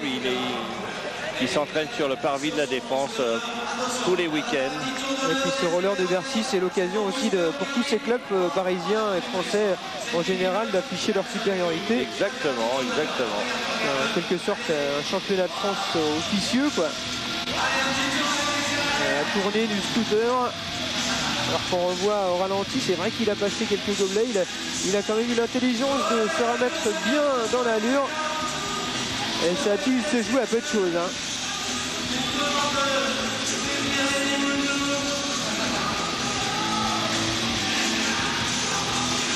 Voilà donc le tour d'honneur. Tour d'honneur du roller team, la Défense.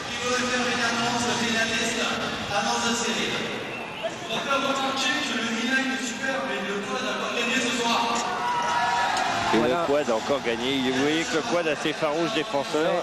Et ils ont eu raison ce soir en slalom en tout cas. Il y a une petite guéguerre entre le quad et le inline. C'est vrai qu'il y en a certains qui considèrent que la seule façon de bien patiner c'est le quad. Les plus anciens, les traditionnels. Oui, ça dépend effectivement des disciplines. Il y en a. Bon, il faut savoir aussi que pour le quad, c'est beaucoup de la basket. Hein. C'est pas la coque rigide. C'est aussi pour cette raison que les fabricants se mettent de plus en plus à concevoir des patins qui ont des coques souples, qui sont. Bientôt, on aura des patins en ligne qui auront des baskets. Ça existe déjà aujourd'hui. Ça va faciliter l'accès pour tout le monde.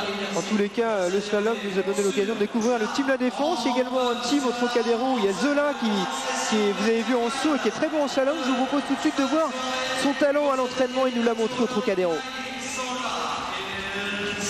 Beaucoup moins célèbre que l'écrivain ou le footballeur, Zola a sa petite réputation au Trocadéro à Paris. Artiste à sa manière, il compte bien montrer tout son talent aux spectateurs du POPV.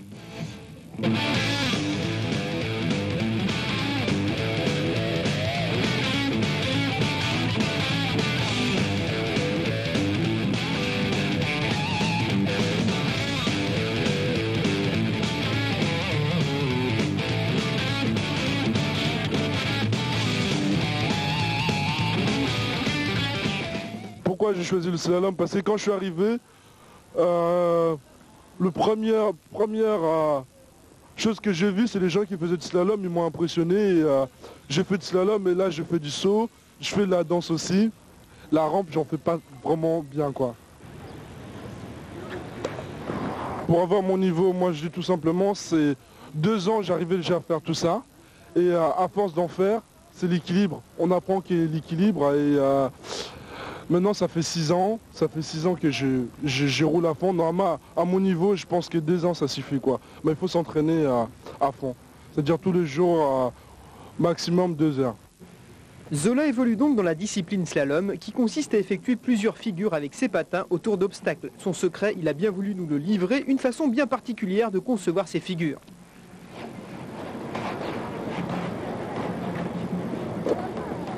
Personnellement, les figures, quand je dors, je rêve de faire ça. Et quand j'arrive au Trocadéro, je m'entraîne. Et quand j'arrive pas du tout, avant de rentrer chez moi, je suis pas content, il faut que j'arrive quoi. L'an passé, Zola a réalisé un véritable rêve en se produisant à Bercy. Habitué à rentrer dans l'arène en tant que spectateur, il est devenu cette fois-ci acteur et il n'a qu'une hâte, retrouver l'ambiance du POPV pour la 2e année consécutive. J'ai toujours rêvé de rouler à Bercy, c'est mon rêve. Quand je vais rentrer, je vais voir le monde parce qu'à chaque fois que j'y vais, il y a des gens qui sont...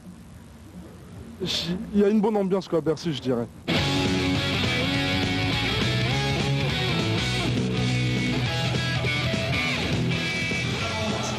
Voilà Zola donc qu'on a pu découvrir ce soir plutôt en saut, qui nous a fait plaisir. Oui, qui a réalisé son rêve et puis de belle manière puisqu'il a franchi 3,15 m au saut en hauteur. Avant de se retrouver donc pour le halfpipe qui promet d'être chaud ce soir entre tous les meilleurs du monde, oui. Je vous propose de suivre une petite bande-annonce de ce que vous pourrez voir dans 2 semaines sur Paris Première. Le VTT, c'est parti.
Voilà donc le VTT, des images spectaculaires hein, qui s'est déroulé à Bercy avec le trial, même parcours. Donc vous pourrez soit suivre cette belle manifestation sur Paris Première. On va revenir sur le roller de Bercy avec ce qui s'annonce explosif ce soir.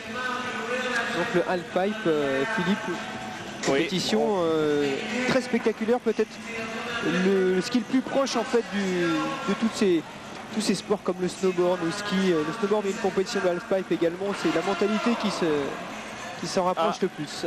Là on vient de voir un petit choc entre Toto Gali et Jean-Jean Chanet. Oui. Qui se sont tapés descendant chacun de leur côté. Toto Gali étant un Français d'origine marseillaise, enfin d'origine marseillaise, il est marseillais. Et Jean-Jean est belge. Oui, c'est assez bizarre la façon dont ils se sont percutés.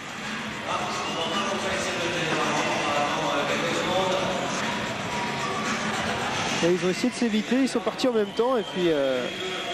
Ouais, et quand ils arrivent en bas, ils arrivent vraiment à pleine vitesse. Hein. Alors ils ont, je pense, amorti un petit peu. Il y en a un qui a pris l'épaule de l'un. Ils ont été surpris les uns les autres. À mon avis, ils se sont, plus que mal, ils se sont fait très peur. Oui. Apparemment, Jean-Jean s'est reparti. Toto est toujours... Voilà, donc plus de peur que de mal, espérons-le. Pour une discipline qui nous réserve habituellement des images un peu plus rassurantes et un peu plus spectaculaires. C'est vrai qu'il faut quand même faire attention, sur tous les skateparks que l'on peut voir. Est-ce qu'il y a une priorité, Philippe? Non, au niveau de la réglementation, non, on fait confiance à l'intelligence des riders. Ça arrive de temps en temps, je dirais, mais assez rarement. D'une manière générale, ils sont assez calmes les uns et les autres.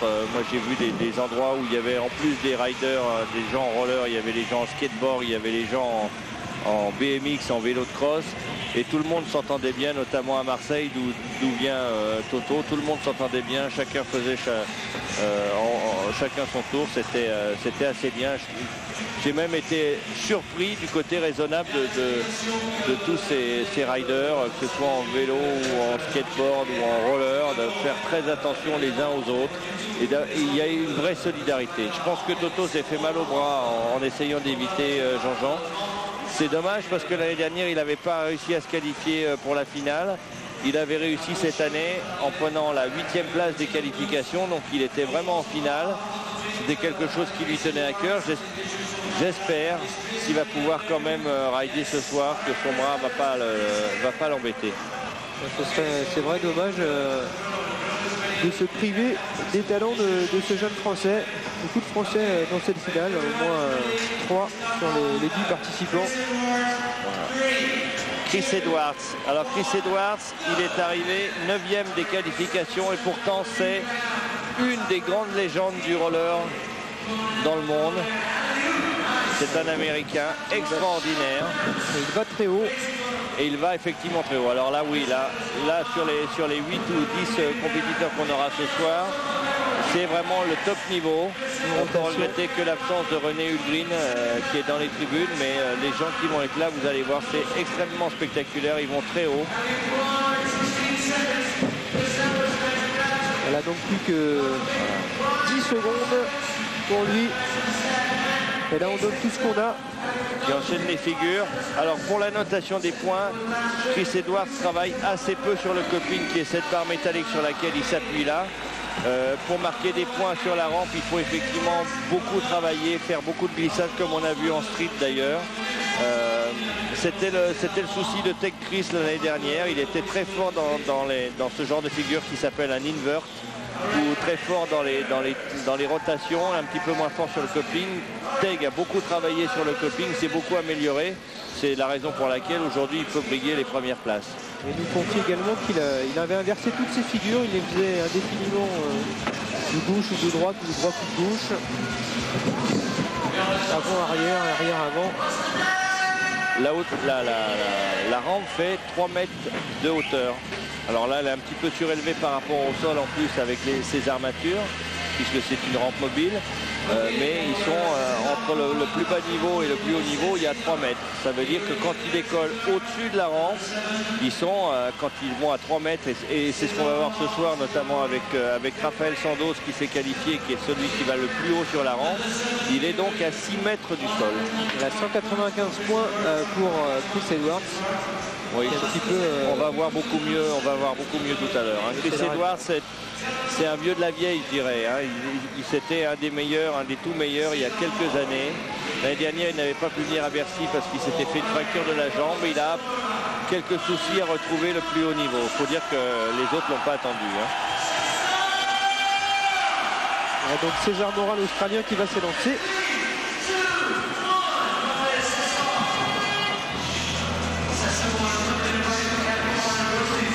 Ça monte très haut. Voilà, des one foot. Pas beaucoup de rotation pour l'instant. Ça y est. Oh, c'est superbe à 900. C'était la spécialité de Tech Chris à 900, c'est-à-dire 2 tours et demi. On a pu le voir. Il a peut-être essayé d'en faire un tout à l'heure. C'est parti fort. Pas beaucoup de travail au coping non plus.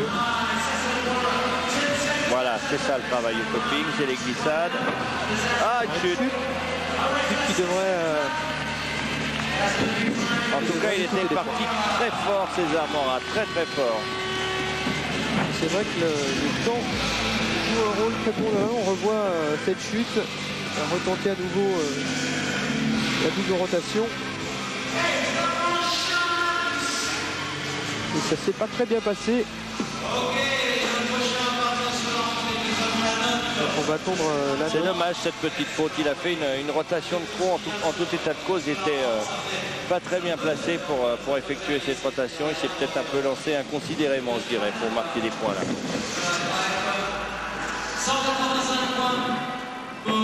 Voilà, cette chute lui a coûté cher, alors que pourtant son programme était... C'est la Taïg. Taïg. Est-ce que c'est lui qui sait? Non, c'est pas lui. En principe, c'est pas lui. Et Issam Tolba. Issam Tolba, qui est un Français qui avait participé au concours de saut en hauteur l'année dernière, qui avait terminé 3e ou 4e du saut en hauteur l'année dernière à Bercy et qui a réussi cette année à se qualifier pour la rampe. C'est une belle progression pour Issam Tolba qui est un rider attachant. Ça monte très haut encore pour Issam Tolba. Oh là, celui-là était particulièrement haut avec Oui, Paul-Henri. Oui, après examen minutieux du médecin de l'organisation, donc de l'épreuve, Toto Gali recommence et reprend la compétition. Ah bah, c'est plutôt une bonne nouvelle. Super, il est remonté sur la rampe là. Pendant ce temps-là, Issam lui est tombé. Ça veut dire qu'il faut qu'il reparte du bas pour se lancer. Là, ça va lui pomper beaucoup d'énergie. C'est très dur de monter quand on part du bas. Voilà, un beau travail au coping, à l'invert.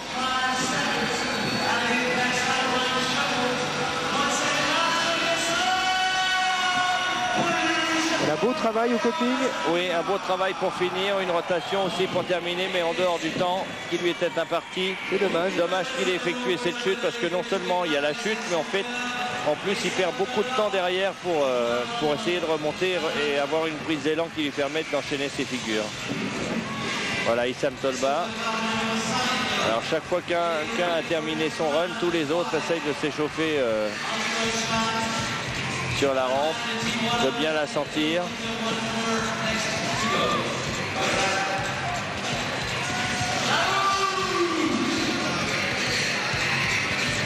Elle est montée haut. C'est maintenant, voilà, 183 points pour Issam. C'est dommage pour sa chute. C'est maintenant Klaus Dieter Waltner qui avait participé aussi l'année dernière, qui est un très bon rider allemand. Qui a les chaussures de Lundgren, les cheveux en moins. Oui, et le talent, il n'a pas tout à fait le talent de René quand même. Hein. Voilà, une belle rotation là, son périlleux arrière.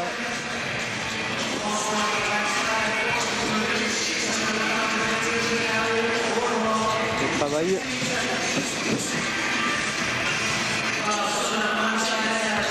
Voilà, 10 secondes, une belle rotation, bien réussie encore une. Lui valoir des points et il devrait peut-être prendre une première place provisoire. Ah, dommage.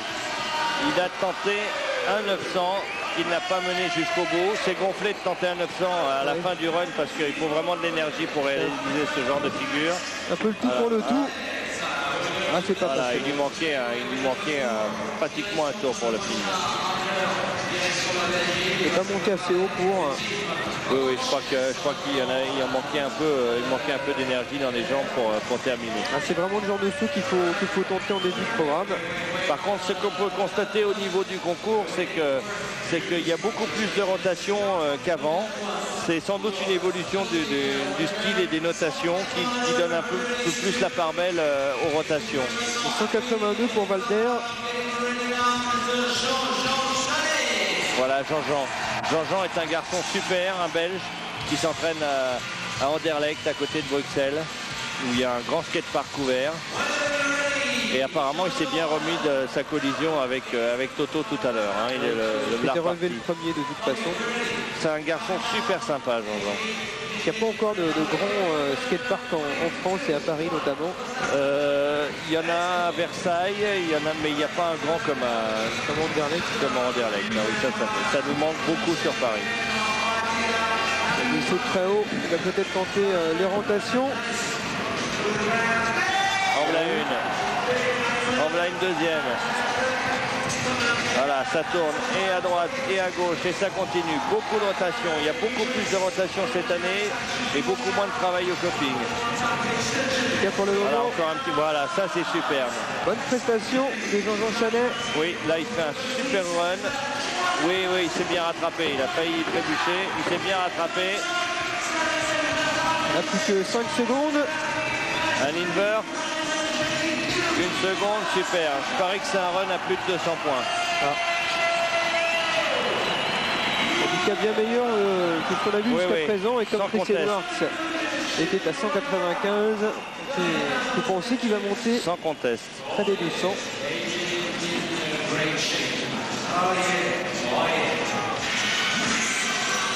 Alors par contre, hein, on s'aperçoit que sur la rampe, par rapport au street, ils ont des runs de 45 secondes.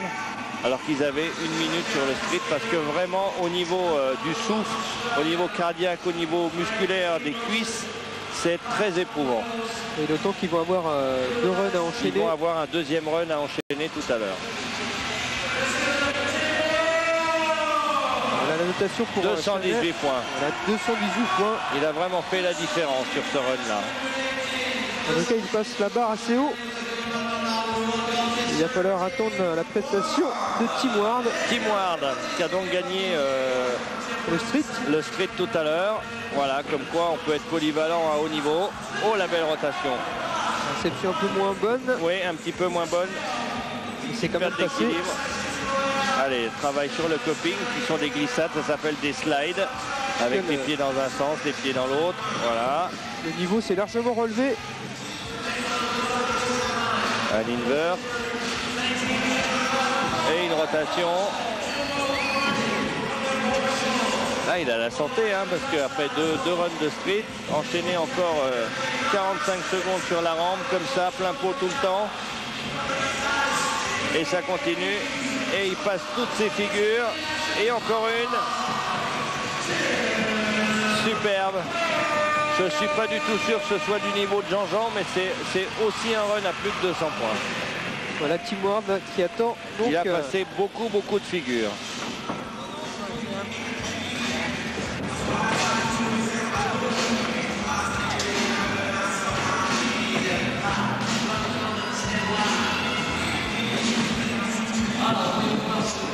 Allez, les résultats bientôt de Tim Ward.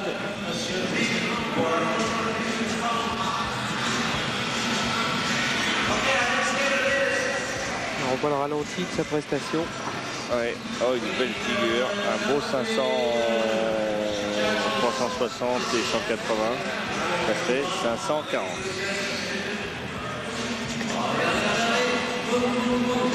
Tim Ward, donc l'Australien, qui va peut-être 217 points. 217, c'est moins bien que juste un point de différence. Alors je ne sais pas où les juges ont vu le point de différence à ce niveau-là. Sur l'Italien n'est pas très gentil avec lui. Oui. Il se rattrape hein, par rapport à tout à l'heure.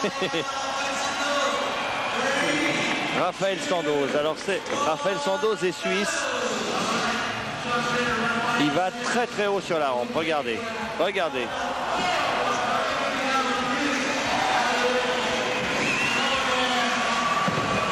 Ah, une chute. Dommage. Une chute qui va sans doute Et le maintenant il va pénaliser. falloir. Oui, ça le pénalise parce qu'il faut reprendre de l'élan. C'est très très dur. Ah là là, dommage pour Raphaël Sandoz. Qui avait pourtant abordé. Hop, deuxième chute. Là c'est terminé. Là, il est au bout de son run. Là, je crois que c'est fini.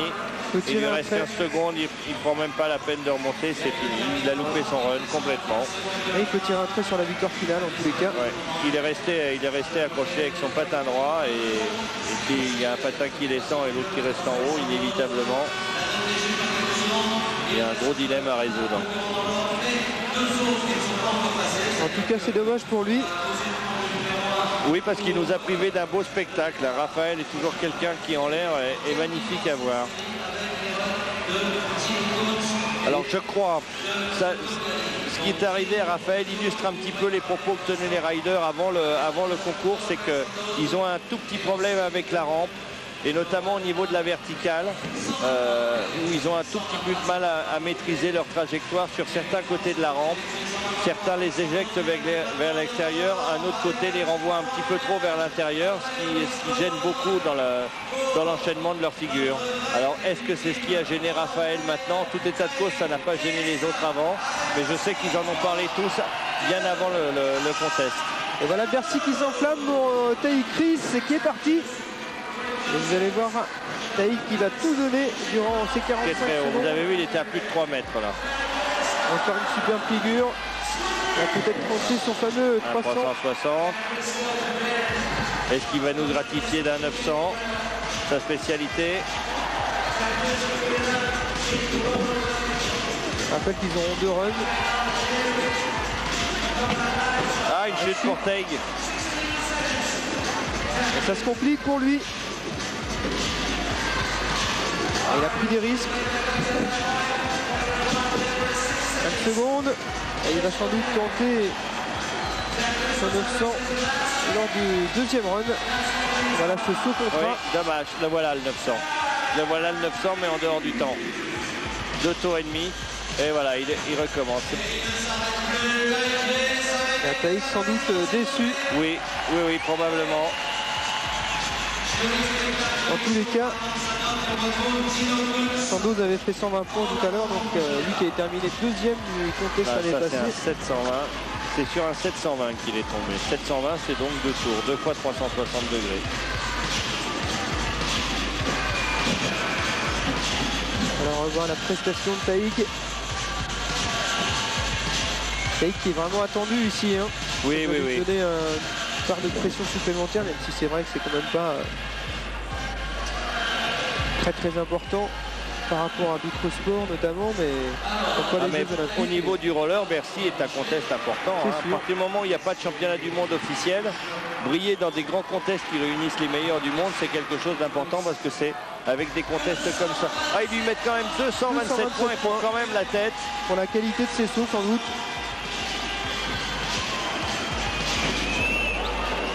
À 227 points malgré la chute, c'est vrai que... Oui, c'est fort. Ça veut dire qu'il est effectivement, il est au-dessus de la mêlée parce que... C'est vrai que ses figures ont été superbes. Ça veut dire qu'il a un potentiel bien plus haut que 227 points. Hein. Petit Loukoums apparemment qui aurait dû partir le premier. Je ne sais pas pourquoi il part dans l'autre sens. Parce que en fait l'ordre de passage se fait dans l'ordre inverse du classement après les qualifications. Donc Taïg devait passer le dernier. Alors est-ce que Tino part directement pour son deuxième run ou est-ce qu'il effectue son premier run? J'en sais rien du tout.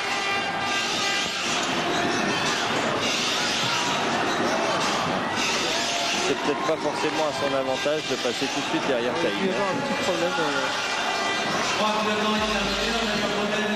Le chrono apparemment qui ne s'est pas déclenché au départ de sa prestation. Par contre, on n'a pas vu le premier run de Toto Gali qui devait continuer selon Paul-Henri. Oui. Dans tous les tout cas le classement nous offre Taïg Chris en tête.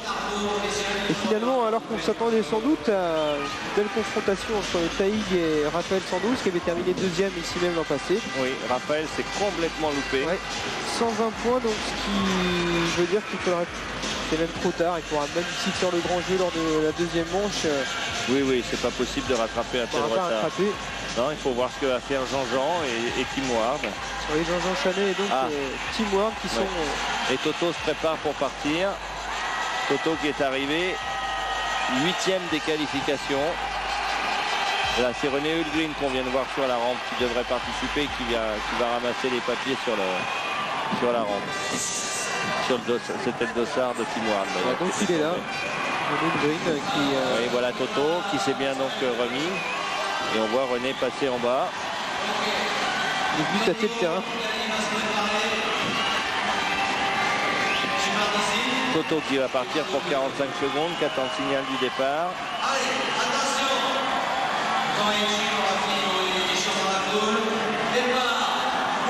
Départ dans quelques instants de Toto Gali. C'était un petit peu mal tout à l'heure, on vous le rappelle. Là, ça va quand même beaucoup moins haut que Taïg. Oui, mais il est pas parti du point le plus haut de la rampe. C'est assez bizarre pour les premiers élans.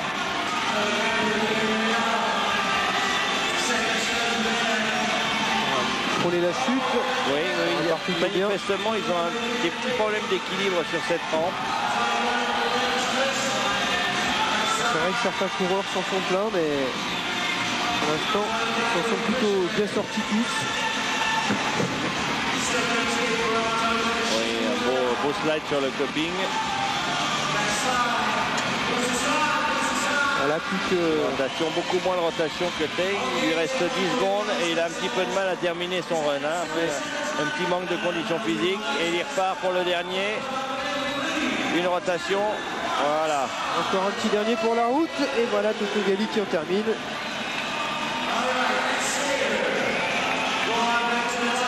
Fatigué, hein, Toto Gali. Oui.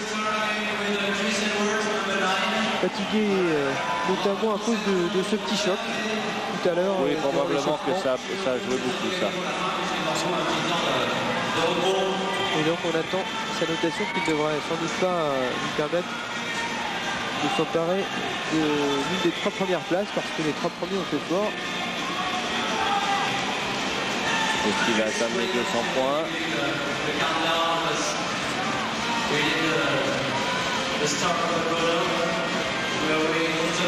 Voilà, belle verticale.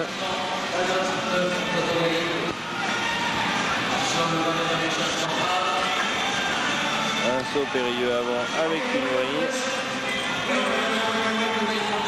On va en savoir plus sur sa prestation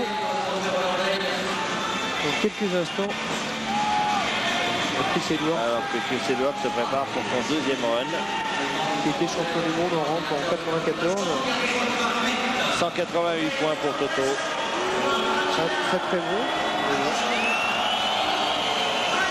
Voilà, le public qui manifeste son mécontentement. Et Chris Edwards il a réussi 195 points au premier run. Il va tenter beaucoup de choses. Il monte haut, hein, le champion du monde 94. Oui. Il a remporté un titre également en street.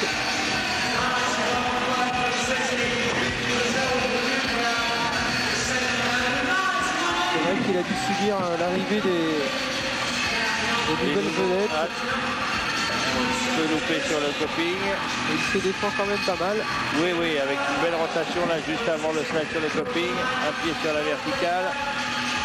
Encore un Ça petit fait problème. 2 fois qu'il le loupe celui-là. Il lui pose des problèmes. Hein.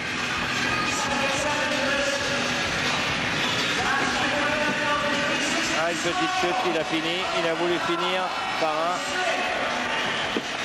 540 et ça lui a été fatal.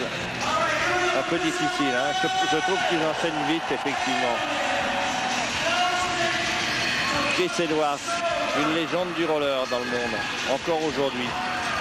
Il y a encore 2 ans, c'était le tout meilleur. La référence. Oui, il y a 2 ans, c'était le tout meilleur.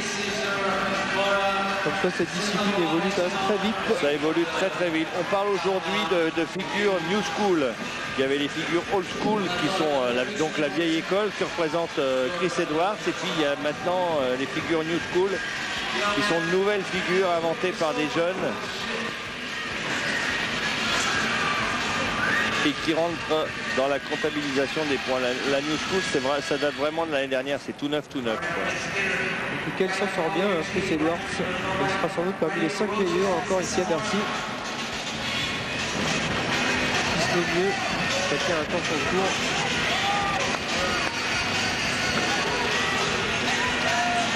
Attention à la notation de Chris Edwards, qui devrait osciller quand même entre 190. 201 points, donc un meilleur run sur le 397 points au total. Et donc un total qui devrait lui permettre d'être tout de même assez bien classé. 201 points, c'est une relativement bonne performance. On devrait le placer aux alentours de la 4e place.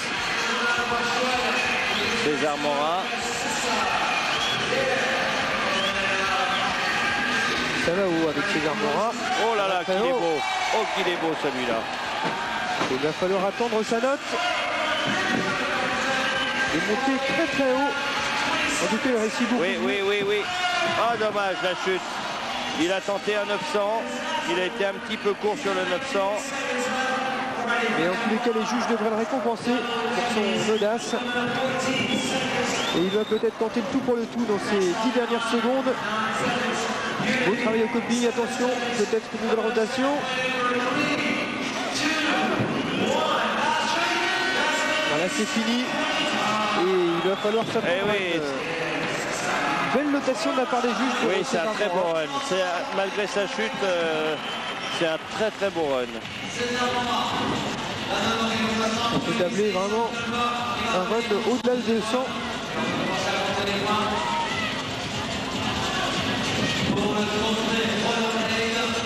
Allez, il est tombé. Regardez s'il est haut sur son périlleux arrière. Très très haut, superbe. Vraiment, puis il y a une belle maîtrise, un bel équilibre. Il retombe bien dans la pente.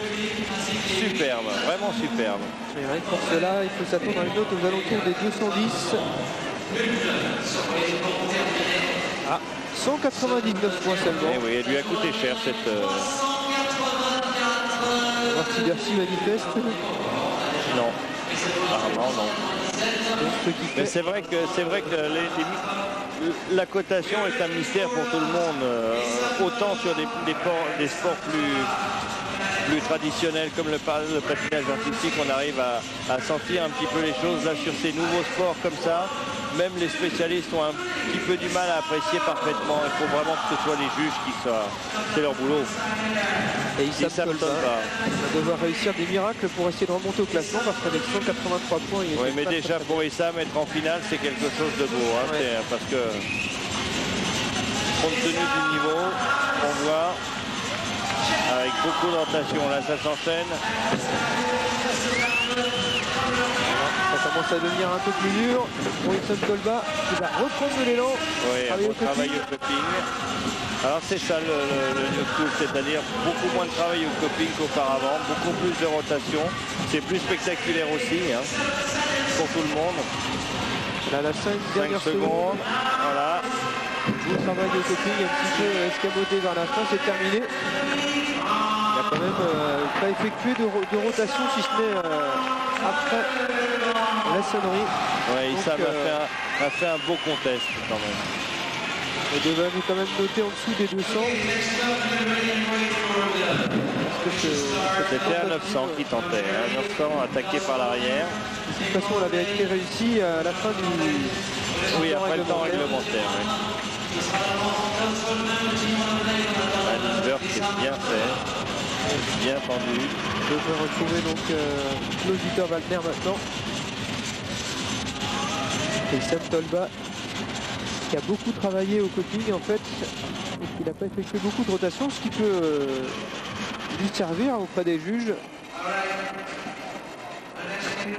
Belle rotation ici en tous les cas. Beau saut. Oui. C'est pas une rotation.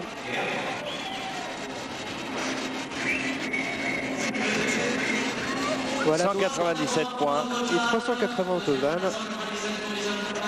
C'est mieux, hein. Oui. C'est mieux que son premier run. Pas suffisant toutefois pour bousculer la hiérarchie. Non mais je pense que c'était pas son ambition. Il connaît tous les riders qui sont là, puisqu'ils font tous les contests tous, ils se retrouvent tous ensemble. Il savait très bien que par rapport à Teg ou Jean-Jean, avec la récompense pour un Français à Bercy, à part Taïk, c'est d'être présent en finale. Ah oui, non mais déjà être en finale, c'est super fort. Hein. Il y avait une bonne trentaine de riders parmi les meilleurs du monde au départ. Donc faire partie des 8 meilleurs, c'est quand même fort. Un peu vite en Malter, il est bien parti.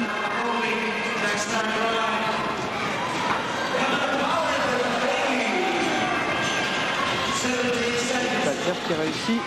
Un beau travail au coping aussi, lui, c'est la vieille école. Hein. C'est ceux qu'on a vu fort l'année dernière à Bercy. Manifestement, ça a beaucoup changé par rapport à Bercy l'année dernière. Voilà, des rotations. C'est ce qui marque des points. 720, 2 tours. Ça devrait payer un peu plus que ces 182 Hop là, points. et on se jette dans la rampe. 182 points donc réussi lors du premier run. Je pense qu'il va être meilleur là. Sans problème. Pas de faute, je crois qu'il était tombé lors de son premier essai.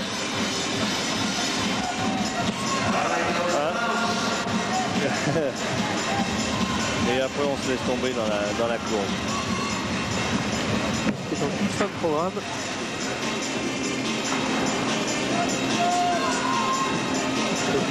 Toujours faire avant avec une grille, oui, très spectaculaire. C'est vrai que ça monte quand même un peu moins haut que ce qu'on a pu voir, notamment César Morin tout à l'heure. 195 points, donc 377 en tout. C'est mieux que tout à l'heure. Oui, les différents concurrents qui améliorent en général leur performance. Oui. Qui est-ce qui va partir maintenant? C'est Jean-Jean, je crois. A priori, donc l'un des candidats les plus sérieux pour la victoire. Oui, exactement. Il est actuellement deuxième, si je ne m'abuse, du concours avec 218 points. 218 points. Il a fait un très beau premier run. Voilà, tout sourire, Jean-Jean, il est content d'être là. C'est parti. Jean-Jean Chalet qui s'élance pour 45 secondes de run.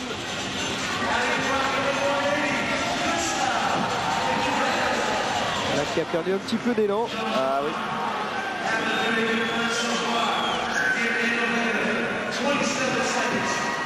Beau travail au coping. Il est obligé de reprendre un peu d'élan. Obligé de travailler beaucoup au coping parce que...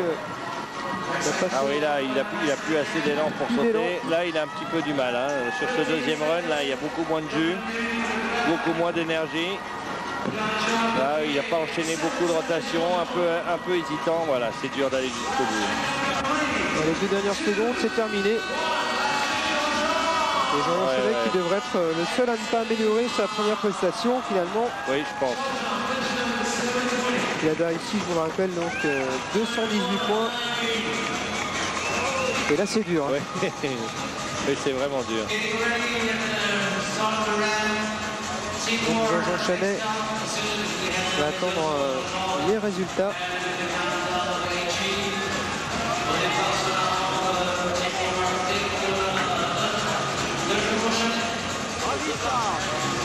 Un ralenti d'un des...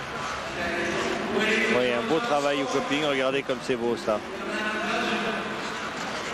Et regardez comme il y prend du plaisir. On voit rarement des sportifs de haut niveau en plein effort avec le sourire aux lèvres. Hein. Voilà, 199 points. Donc 417 au total. Il prend la tête provisoire, bien sûr. Oui, il avait fait fort quand même sur le premier run, c'est vrai. Donc que Tim Ward va s'élancer. Tim Ward avait fait lui 217 points. Oui. Au premier run, donc s'il a réussi une meilleure performance, beaucoup de sauts, voilà. Oh, qu'elle est belle. Il est capable de faire là, la différence. Deuxième. Et il enchaîne les rotations. Ah, s'il va jusqu'au bout de ce run à cette allure-là. Ouais, il faut rappeler qu'il a disputé les sprints. Donc, oui, il a beaucoup d'énergie hein, parce que Il a fait 2 runs de street, un run de rampe et il a encore la force de faire beaucoup de rotations. Là, ça commence à aller un petit peu moins haut, donc on travaille sur le coping. Voilà, un invert. Un deuxième invert. Une rotation. Encore une. Et voilà Teamwork qui devrait marquer. Et qui va jusqu'au bout de son run. Qui fait encore une belle prestation, largement à la hauteur de son premier run sur le... Et qui continue pour le plaisir. Il a mangé du top 7 manifestement. Hein. Il devrait réussir une bien meilleure prestation que Jean Chanel, ce qui devrait lui permettre oui, je pense qu'il va de prendre la première place provisoire. Je revois. C'est monté. Un tour et demi. Voilà, un invert. Next up, le prochain journaliste, le Suisse Raphaël Sandoz. Et donc on attendra également avec impatience la prestation de Raphaël Sandoz. Et de Raphaël, ouais. C'est donc maintenant Raphaël. 219, c'est d'ailleurs mieux que son premier run, 2 points de plus. Hein. Oui, et ce qui le place...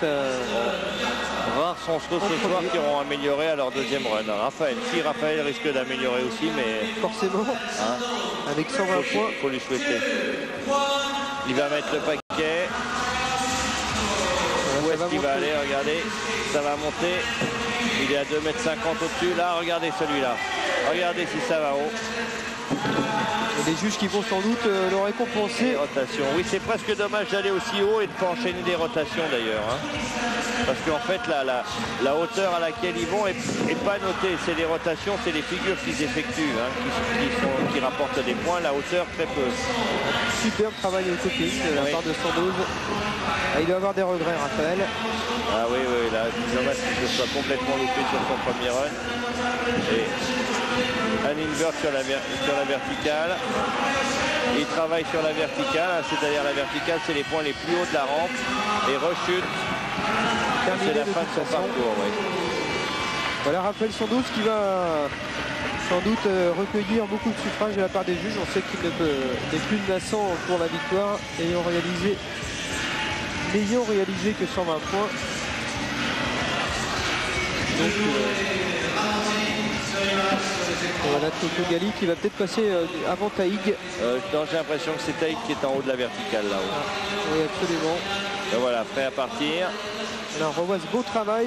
C'est vraiment superbe de la part de Raphaël Sandoz et il devrait recueillir quelques points avec ses belles figures. Moins de 200 points.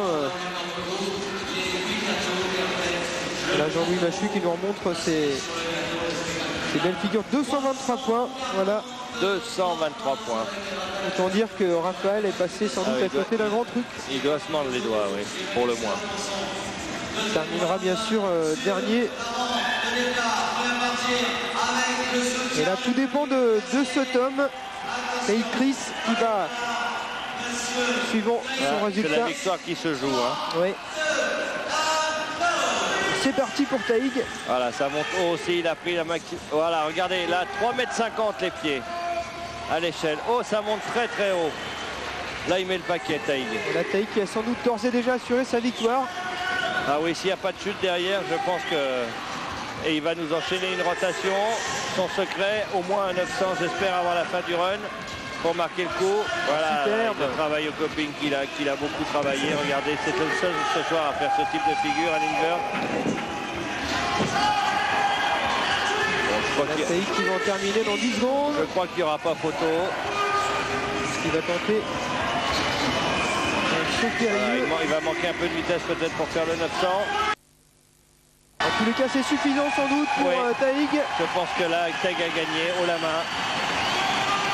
La concurrence n'était sans doute pas de son niveau ce soir. Taïg Chris qui revient donc en vainqueur. Enfin, ne brûlons pas trop les étapes, mais c'est vrai. Oui, il y a assez peu de chances que quelqu'un, surtout avec le nombre de points qu'il a engrangé sur son premier run. Regardez ce super travail vraiment. Oui, un slide, ça s'appelle un slide. Vous voyez que les deux roues du milieu sont espacées justement pour qu'il puisse glisser sur le coping.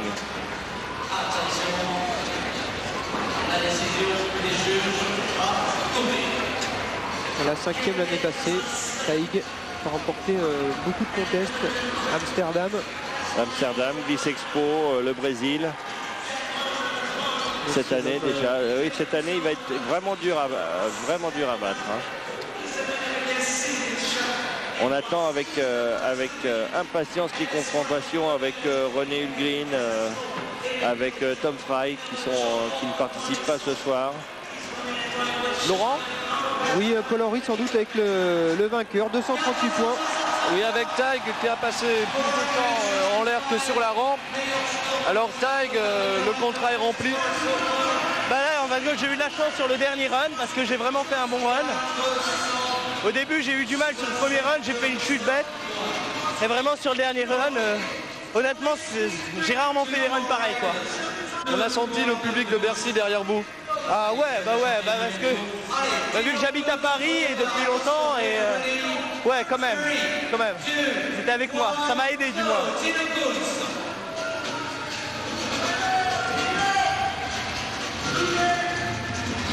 Voilà, Tino Kunz qui fait son deuxième run maintenant.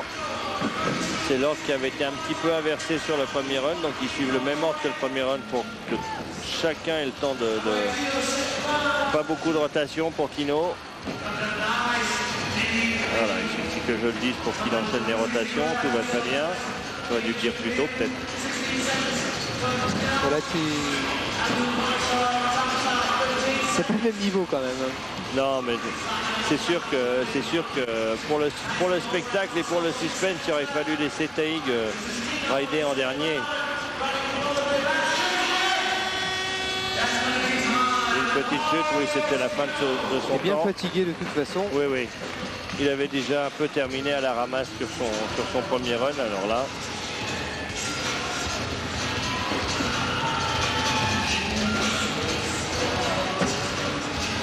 Ça monte quand même le haut, mais pas suffisamment pour inquiéter les meilleurs. Oui.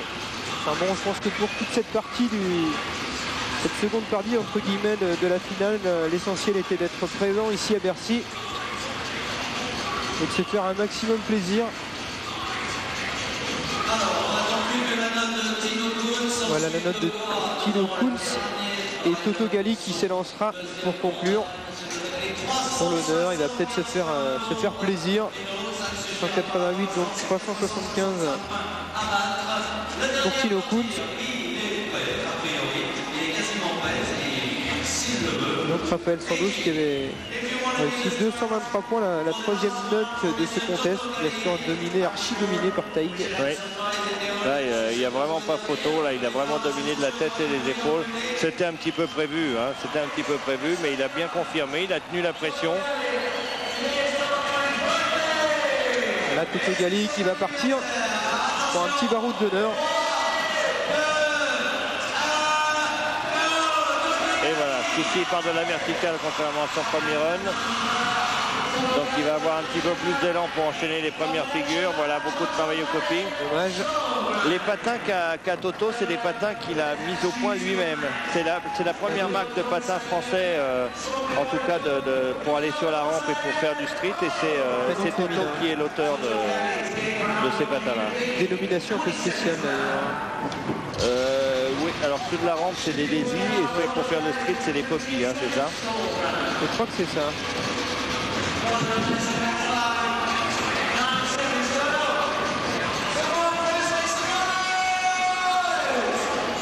Allez, fatigué Toto Gali, dernière figure. Tenter encore un petit peu de coping, mais c'était délicat. Voilà la grosse fatigue pour Toto Gali, mais qui est bien content quand même d'en avoir terminé. On va sans doute va revoir un petit peu la prestation de Toto Gali.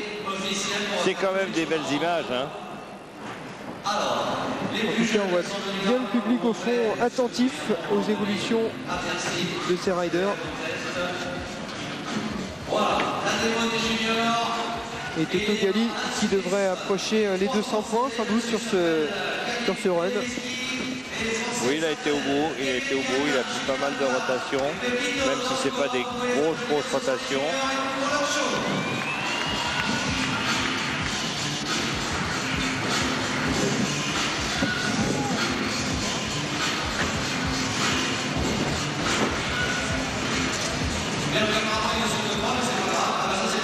186 points pour Toto. Voilà, 186 points. Il y a vraiment une génération d'écart entre Toto qui a 25 ans et Teig qui a 20 ans, quoi. C'est vraiment au niveau du roller, vu l'évolution du roller aujourd'hui et depuis quelques années, c'est vraiment 2 mondes d'écart. C'est vrai que des compétitions comme Bercy ont fait beaucoup. Donc voilà les classements final de ce contest de rampe, de high jump ici à Bercy avec la victoire finale de Teig Chris. Belle prestation quand même. 30 points d'avance sur Tim Ward qui avait gagné déjà le street et qui finit deuxième de la rampe. C'est formidable. Il a fait vraiment une bonne soirée. Donc Jean-Jean Chanet qui termine 3e. Chris Edwards qui est toujours dans le coup devant Mora l'Australien. Et puis les Français, Wallner et Kunz le Suisse. Voilà, j'espère que vous avez passé une excellente soirée en notre compagnie. Vous avez peut-être découvert ce sport que vous ne connaissiez pas, les différentes facettes, le slalom, le high jump, la rampe et puis le street. Philippe Ouvion, merci de vos compétences. Et puis, ça m'a fait plaisir d'être avec vous et d'être présent à Bercy.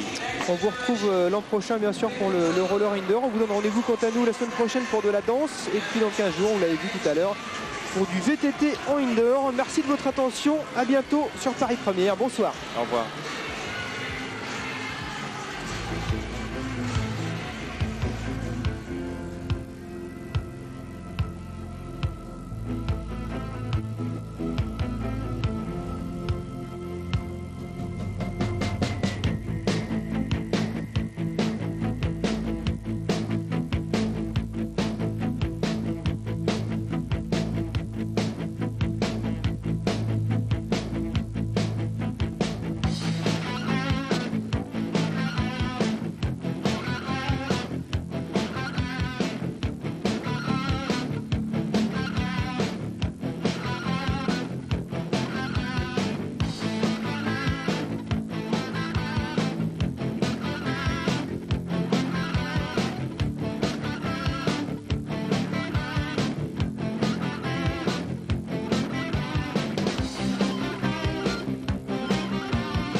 Voilà, cette émission Sport Été se termine. La semaine prochaine, nous vous proposerons une nouvelle fois un sport extrêmement à la mode. Il s'agit du VTT.